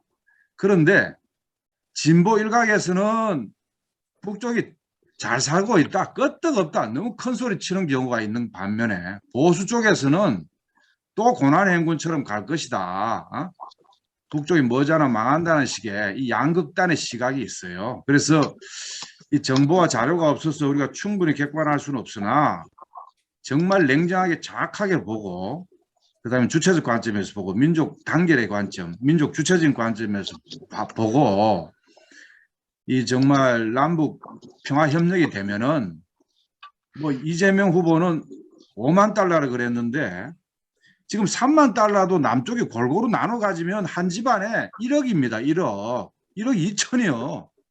잘 살 수 있는 나라를 당장 만들 수가 있을 뿐만 아니라, 남북 동아시아의 평화 협력을 통해서 뻗어나가면은 이재명 5만 달러, 그건 몇 년 안에 되고, 그 다음에 7만 달러까지 간다는 거 아니에요. 7만 달러 한 집안, 한 가구당 얼마인지 아십니까? 계산을 지금 당장 안 되는데, 엄청나게 잘 살고, 세계 평화의 기수, 세계 나아가서 세계 자주화의 모범 국가가 된다고 저도 사실 확신하고 있습니다. 네. 이상입니다. 일단 대담은 1시간 20분이 넘었기 때문에 마무리를 해야 될 텐데요. 새삼스럽지는 않습니다만 오늘 강원 선생님, 그다음에 정승 위원장님 말씀을 들으면서 북에 대해서 참 아직도 잘 모르겠다는 생각이 많이 들어요. 첫 번째가 자력갱생, 자력부강하면 뭐 저를 포함해서 많은 남쪽 사람들이 그래, 그거 없이 사니까 허리띠 졸라매고 맹물로 끼니 때우고 살자. 이건 굉장히 뭐랄까 패배적인 혹은 소극적인 방법이라고 흔히들 생각해 왔는데 우리 강문생 이야기를 쭉 듣다 보면 자체에서 예비를 찾고 가능성을 찾고 그걸 통해서 외부의 지원 없이도 스스로 자립할 수 있는 굉장히 좀 거창한 철학적 주제인 것 같다는 느낌이 하나 들었고요. 두 번째는 뭐 남북 시스템을 뭐 비교할 수는 있겠습니다만 북의 장점이라고 이야기하기 아까 이제 체제 우월성 이야기하셨는데 저는 이제 북쪽을 취재 다니면서 그런 장점은 발견을 했어요. 집중력. 그러니까 국가와 사회가 필요한 요소에 물적 자원, 인적 자원을 총결집하는 거죠.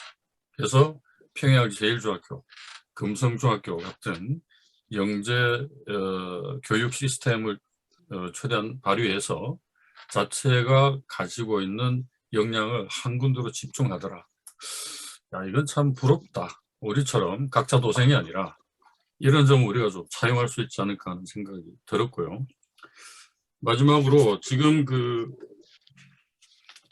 남북 간에 이런 올바른 이해를 가로막고 있는 가장 큰 문제가 역시 이제 이 만남과 교류의 단절이라고 생각합니다. 지금 북에 대한 이 흑색선전 악마화가 진행되고 있는데 그 요인이 뭐냐면 이게 금강산 개성에서 한 해 수십만 명이 남의 국민과 북의 인민들이 만날 때는 불가능한 일이었단 말이죠. 그런데 차단돼 있으니까 정부가 차단돼 있고 만남이 차단돼 있으니까 이 독버섯처럼 이 언론들의 이 악마화가 힘을 발휘하는 것이 아닌가 이런 생각이 들어서 오늘 그 대담에 제 나름의 결론을 내리고 싶은 건 이제 그겁니다. 만나야 된다. 만나려면 문을 열어야 되는데 저는 문을 누가 열 것인지 새롭게 문을 만들어서 열라는 것도 아니죠. 기존에 남과북이 합의한 사항 중에 단 하나라도 지키는 새로운 지도자가 나왔으면 좋겠다는 말씀으로 결론. 우리 저 노태우 기자 안 나가셨으면 그래도 가장 최근에 북쪽을 현장에서 보고 오신 주인공이기 때문에 의견도 좋고 질문도 좋고 한번 들어봤으면 좋겠네요. 네. 네, 안녕하세요. 예, 네네. 제가 이제 곧 나가게 돼 갖고 먼저 그냥 잠깐 말씀드리겠습니다. 오늘 강연 너무 잘 들었습니다. 아주 시의적절한 얘기, 두 분 선생님 아주 귀중한 말씀 잘 들었고요. 저는 뭐 이제 북에 대해서 가장 최근에 그래도 갔다 온 사람으로선 상당히 많은 가능성과 놀라움을 봤기 때문에 이번 그 전원회의 발표가 어느 정도 예견된 그런 수준 같고요. 어떻게 보면 코로나로 인해 북은 그 강점을 더 극대화하고 있다는 이런 생각이 들고 있습니다. 물론 어려운 점도 있고 마이너스 요인도 있지만 다른 나라들에 비해서는 오히려 더 그걸 위기를 기회로 삼는 그런 좋은 기회가 되지 않는가 이렇게 생각을 하고 저도 특히 그 농업 분야에 대해서 괄목할 만한 그런 성과가 그런 문구에서 많이 느껴졌거든요. 그래서 그것이 이제 어떤 것으로 발표될지 앞으로 흥미롭습니다. 제가 하여튼 뭐 이 정도 감상평 남기고 말을 줄이겠습니다. 고맙습니다. 알겠습니다. 우리 저 로창 기자는 뭐 짧게 좀 부연 설명하자면 미국에 사실은 제비 동포였죠. 그래서 이제 북을 방문하시고 난 다음에 조금이라도 가까이 있으면 빨리 가지 않을까 해서 국내에 들어왔습니다만 제가 볼 때는 코로나로 가장 큰 피해를 받는 당사자의 한 분이 우리 노창 기자 아닌가 싶습니다. 그래서 코로나를 넘어서는 노창희 기자 뉴스로가 됐으면 하는 바람으로 격려의 마음을 보내고요. 우리 신정숙 선생 손 들어주셨네요. 네. 그거 해제하시고 말씀하시면 되겠습니다. 요즘 대선 기간이라 이제 국민들의 그 여러 가지 대선에서 이제 국민들의 주장이 있잖아요. 그래서 북한이라고 해야 되나 조선이라고 해야 되는데 그 북한의 각 주민들은 그 정치에 대해서 의견을 제시할 때 어떻게 하고 있는지 그런 거에 대해서 그런 궁금합니다. 이상입니다. 잘 들었습니다. 감사합니다. 그 강문수에 대해서 질문하신 거죠? 네. 네, 강문수 네네. 네.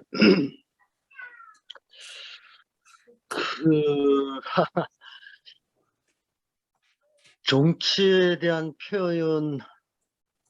표현이라고 말씀드린다면은 평가라는 의미로 보겠습니다. 그러니까 북은 일단 정책 작성을 할 때 아래로부터 제 말단 단위에서부터 위로 올라가는 그런 책입니다. 그러니까 일단 정책 작성에 앞서서 이제 군중 토의가 벌어집니다.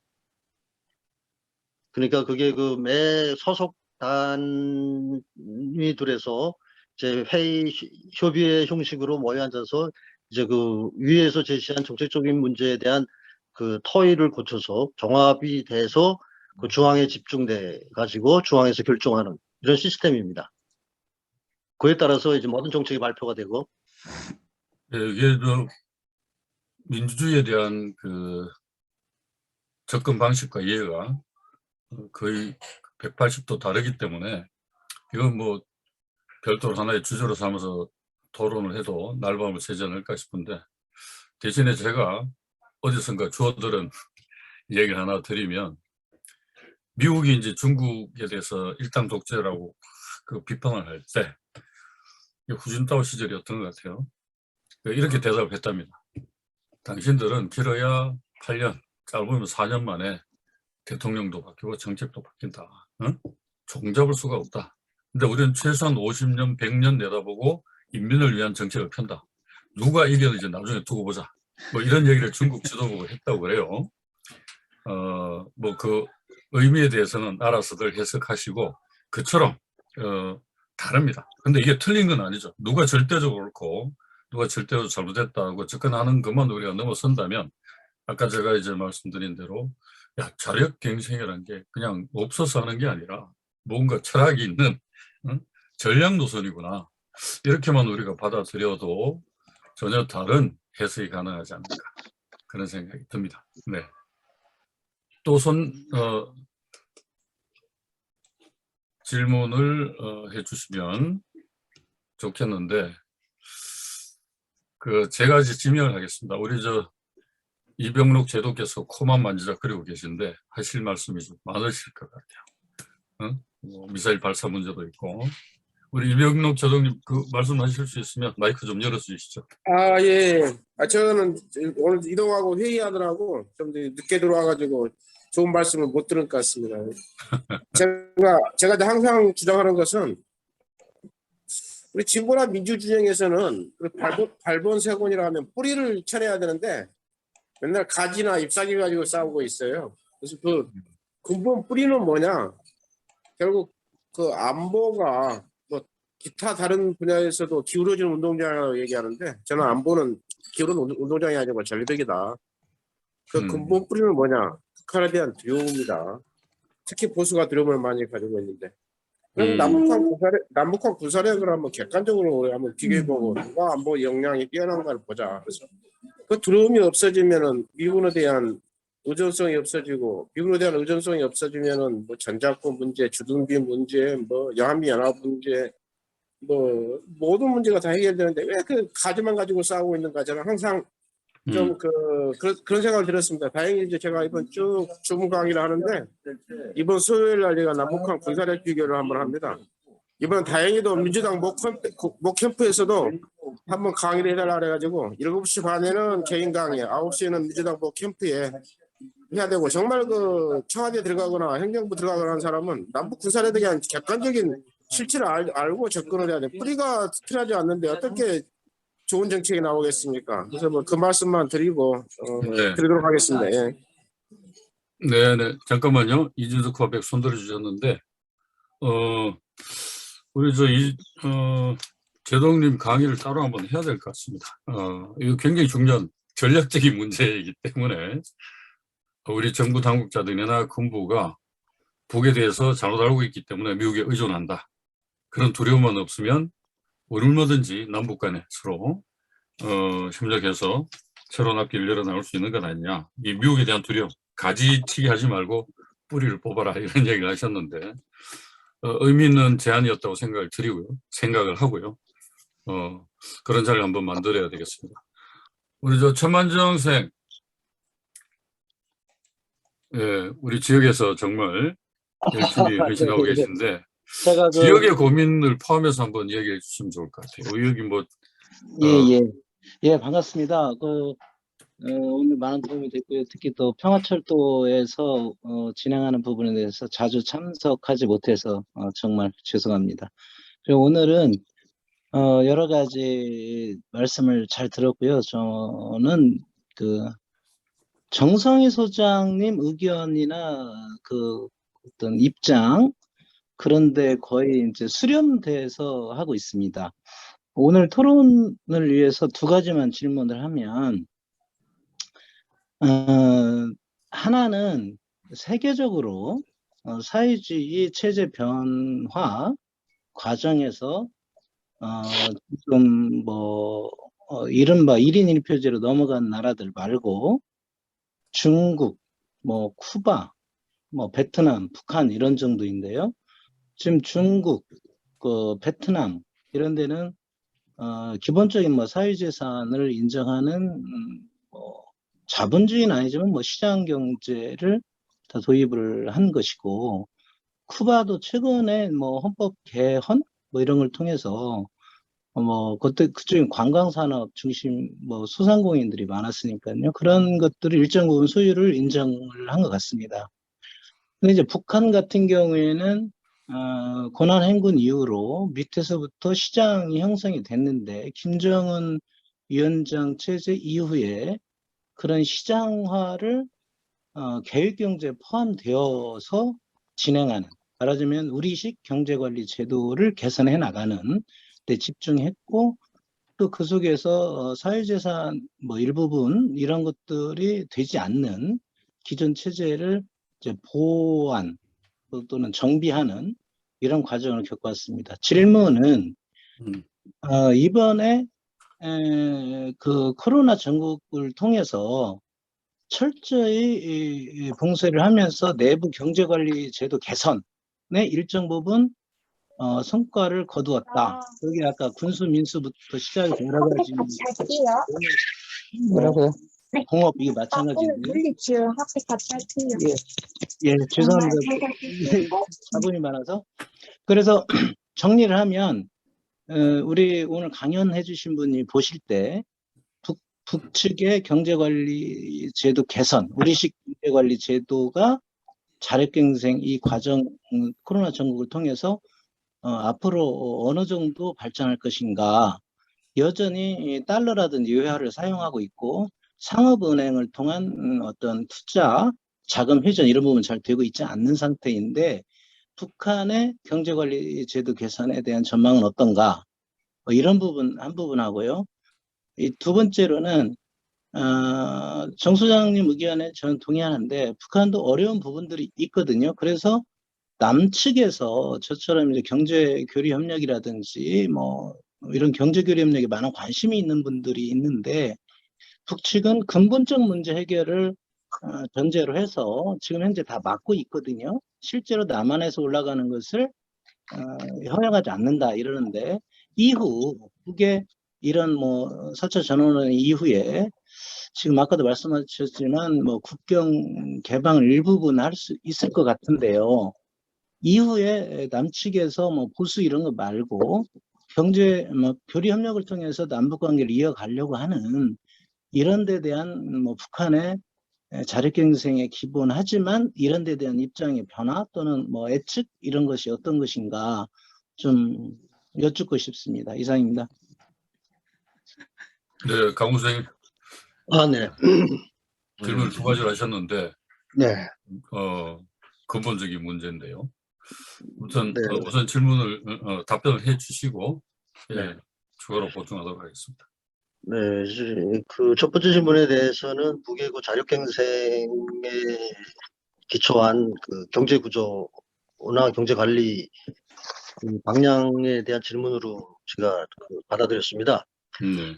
그에 대해서 간단히 설명해 드리게 되면은 지금의 그 북에서 공포한 경제를 안정 관리하게 되었다는 이 측면, 이런 것을 놓고 보게 되면은 그 북의 예전에 1970년대까지 안정적으로 관리되던 경제 관리 체계, 이거를 되살리는 측면이라고 보아집니다. 그때까지만 해도 물론 동구권이 살아있을 때였겠지만 동구권과의 교류를 서로 주고받기 교환 형식으로라도 또 통상 의정적 고려로 진행해 오면서 모든 경제가 서로 연결이 돼 가지고 계획 경제에 따라서 어느 한 거리라도 빈틈이 생기면 경제 혼란이 줄 수 있는 이런 유기적인 연합체였습니다. 이번에 전원에서 강조했듯이 역시 지금 강조하는 것 또한 경제의 여러 모든 부문들이 서로 자기 책임을 다해서 전면적으로 발전할 수 있는 이런 토대가 형성됐으며 그걸 완성하자는 식으로 호소를 했습니다. 저는 동구권이 무너지고 자본주의 시장을 상대로 경제 구조를 변화시키는 그런 시기가 오래 걸리긴 했지만 지금에 와서 비교적으로 안정적으로 이제 체계가 확립됐다고, 경제 관리 체계라든지 경제 구조가 완비돼 간다고 생각됩니다. 그러니까 그 모든 기초는 자력경쟁이죠, 물론. 그래서 앞으로 이런 체계를 완성하게 되면은 어떤 지금과 같은 그런 혹독한 제재라든지 봉쇄라든지 재난이라든지 이런 속에서도 안정적으로 관리할 수 있는 이런 체계를 확립한 것으로 보아지며 이제 안정적으로 유지될 수 있다고 보아집니다. 네. 이제 다음 문제는 이제 남북 교류와 관련된 문제라고 보아지는데, 네. 전망적으로 이제 북이 자력갱생한다고 해도 아까 말씀드린 것처럼 수입에 의존할 수밖에 없는 여러 가지 지표들이 있습니다. 분명히 국내 자원이 없다거나 또는 현대적인 수준에 도달하지 못했다거나 이런 지표들이 있을 수도 있기 때문에 분명히 제3세계와 교류는 해야 될 것이며, 가깝게는 남북 교류로 이루어지는 것이 더 유리하다고 보고 있다고 생각합니다. 단지 이념적인 대치 상태, 군사적인 대치뿐만 아니라 이념적인 대치, 그다음에 서로 허상 신뢰하지 못하고 있는 문제, 그리고 또 편견적인 시각 문제, 여러 가지 문제가 있는데, 이런 문제가 극복된다면 굳이 중국을 비롯한 다른 나라들의 원료를 팔거나 또 한국의 생산물보다 더 훌륭하지 못한 다른 나라 상품을 구입할 필요가 없다고 생각되기 때문에 근본적인 문제들이 서서히 풀어지게 되면은 이제 남북 교류도 활발해지지 않을까 싶습니다. 이 과정이 통일로 가는 길이 아닐까 싶습니다. 그러기 위해서는 제 생각에는 분위기를 만드는 게 중요하는데, 누가 먼저 문을 여느냐가 아니라 서로가 문을 열 수 있는 분위기, 그러니까 오해 같은, 편견적인 시각 같은, 그리고 서로 이해할 수 있는 분위기를 만들어가는 게 중요하다고 생각됩니다. 예, 예. 한 가지, 죄송합니다. 한 가지 네. 법칙적으로 제가 설명드리고 싶은 건, 실례를 들어서 네. 아까 미국에 사시는 로 기자님이 말씀하신 것처럼 오히려 화를 복으로, 그러니까 전화위복과 같은 문제들도 있습니다.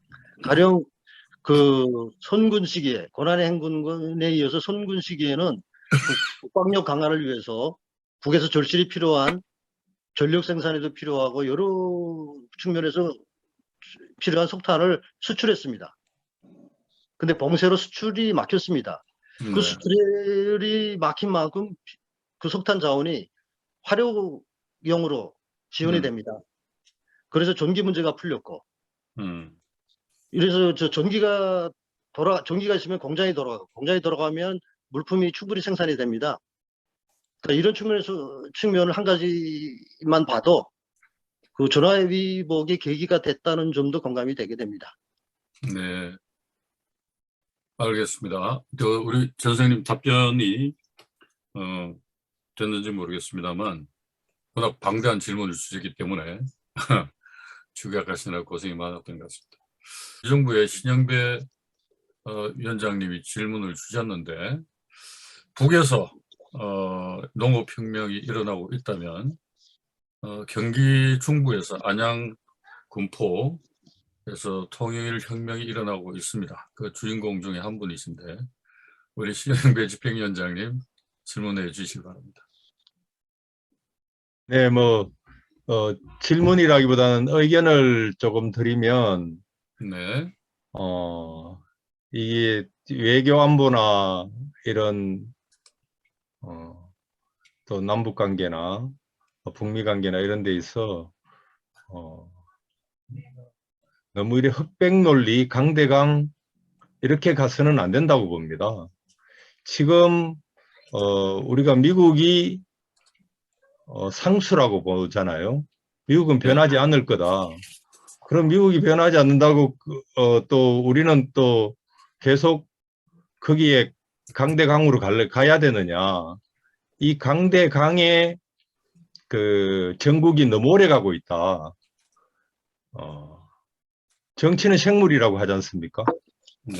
굉장히 여러 가지 변화무상한 창의적인 방법들이 많고 접근 방법들이 있을 건데 우리가 미국처럼만 해서는 안 된다. 그런 생각이 조금 들고요. 어떻든 원래도 미국도 변하지 않을 것 같고 북도 원칙적 입장을 고수하고 있고 그러면 우리가 어떻게 할 거냐.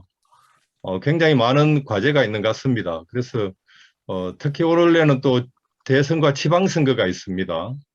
무엇보다도 이래 민간 통일운동 쪽에서 좀 할 일들을 생각해 보면 일단은 빨리 정비를 해서 2월 달부터 3월에 있는 한미연합 군사훈련을 좀 중단시키는 그런 캠페인을 대대적으로 끌고 나가야 됩니다. 대선 전국이고 코로나 때문에 이런 이슈들을 부각시키기가 매우 어려운 현실입니다. 그래서 2월부터 한미연합 군사훈련 중단, 그 다음에 그 대선 전국과 지방선거 전국에서 대선 후보들한테 정책을 요구한다든지 또 지역 단위에서는 평화통일 과제들을 지방 후보들한테 요구하는 그런 토론회, 캠페인, 거리 피켓 시위 이런 것들을 대대적으로 좀 벌려나가야지. 안 그러면 평화통일 이슈는 대선 지방선거 속에 잠기고 또 현실적으로 코로나 때문에 이슈화시키지 방법도 찾지 못하는 이런 어려움 속에 직면할 것 같습니다. 그래서 이런 논의들을 빨리 정비를 해서 우리가 뭘 할 거냐, 시민들하고 그리고 평화통일 이슈를 어떻게 부각시켜 나갈 것이냐, 이거에 대한 실천적 고민들이 필요하다고 봅니다. 이상입니다. 네. 아주 중요한 얘기 하셨네요. 실천적 방향에 대해서. 그렇습니다. 현장에서 피부로 느끼는 문제를 제기해 주신 것 같고요. 뜻을 세우고 난 다음에는 실력이 있어야죠. 실력을 키워야 되고 그 두 가지 측면을 말씀해 주신 것 같습니다. 우리가 지난 시기에 그러니까 우리 스스로 좀 반성적으로 돌아보자면 정부나 당국이 잘하리라고 기대했던 시기도 있었고 그다음에 잘해달라고 촉구하던 시기도 있었지만 우리가 그 스스로 주체로 나서지 못한 아쉬움이 있었습니다. 이건 힘이 강하고 적고의 문제는 아니기 때문에 조금만 보충해서 말씀드리면은 지금 아까 이제 미중 전략 경쟁이 전반적 부문으로 세계적 진영화로 이렇게 확산되고 있고 한국의 대미 예속 구조로 볼 때 굉장한 압박을 받을 것 같습니다. 이런 상태에서 바이든이 북미 관계 정상화를 위해서 종전선언 평화협정을 위해서 전략 수정을 할 수 있느냐 하면은 전략 수정을 할 수가 없습니다. 미국이 힘이 더 약화되면은 전략 수정을 하겠지만 아직은 그런 생각이 전혀 없고 또 윤석열이가 아니고 안철수가 아니고 다행히 이재명이 당선된다 하더라도 초기에 경제 지금 상황이 굉장히 어렵죠. 미국이 지금 연준에서 금리를 인상을 하면은 한국은행에서 동반 금리 인상을 하면 가격 폭탄이 터진다든지 여러 여기에 집중하게 되고 또 미국의 압박에 이제 막아야 되고 대북 정책에 있어서 방법을 찾아야 되는데 시간이 걸린단 말이에요. 그래서 까딱하면 이게 그래서 민이 중요하다고 봅니다. 민이 자주적 이 평화 통일운동을 활성화시켜야 되는데 우선 통일운동 진영이 차이를 인정하고 다 모이지를 않고 있습니다. 현재. 저는 원탁회의를 제안하고 싶습니다. 모든 통일운동. 지금 민주평통도 상당히 좀 변화가 있거든요. 그런 부분하고도 더 소통을 하고 그리고 자주적이고 크고 적은 통일단체들이 굉장히 많이 생겼습니다. 국민들의 그 기운도 좋아요. 그래서 원탁회의를 통해서 큰 그 거대한 인간 띠기를 한번 한다든지 계속 일상적으로 할 수 있는 그리고 경기 중북 특히 광주에서 시작한 그 통일만보 있지 않습니까?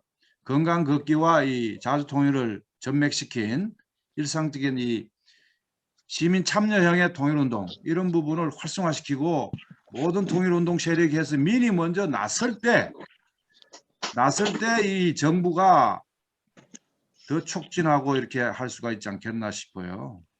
그런 점에서 지금 우리가 연초부터 좀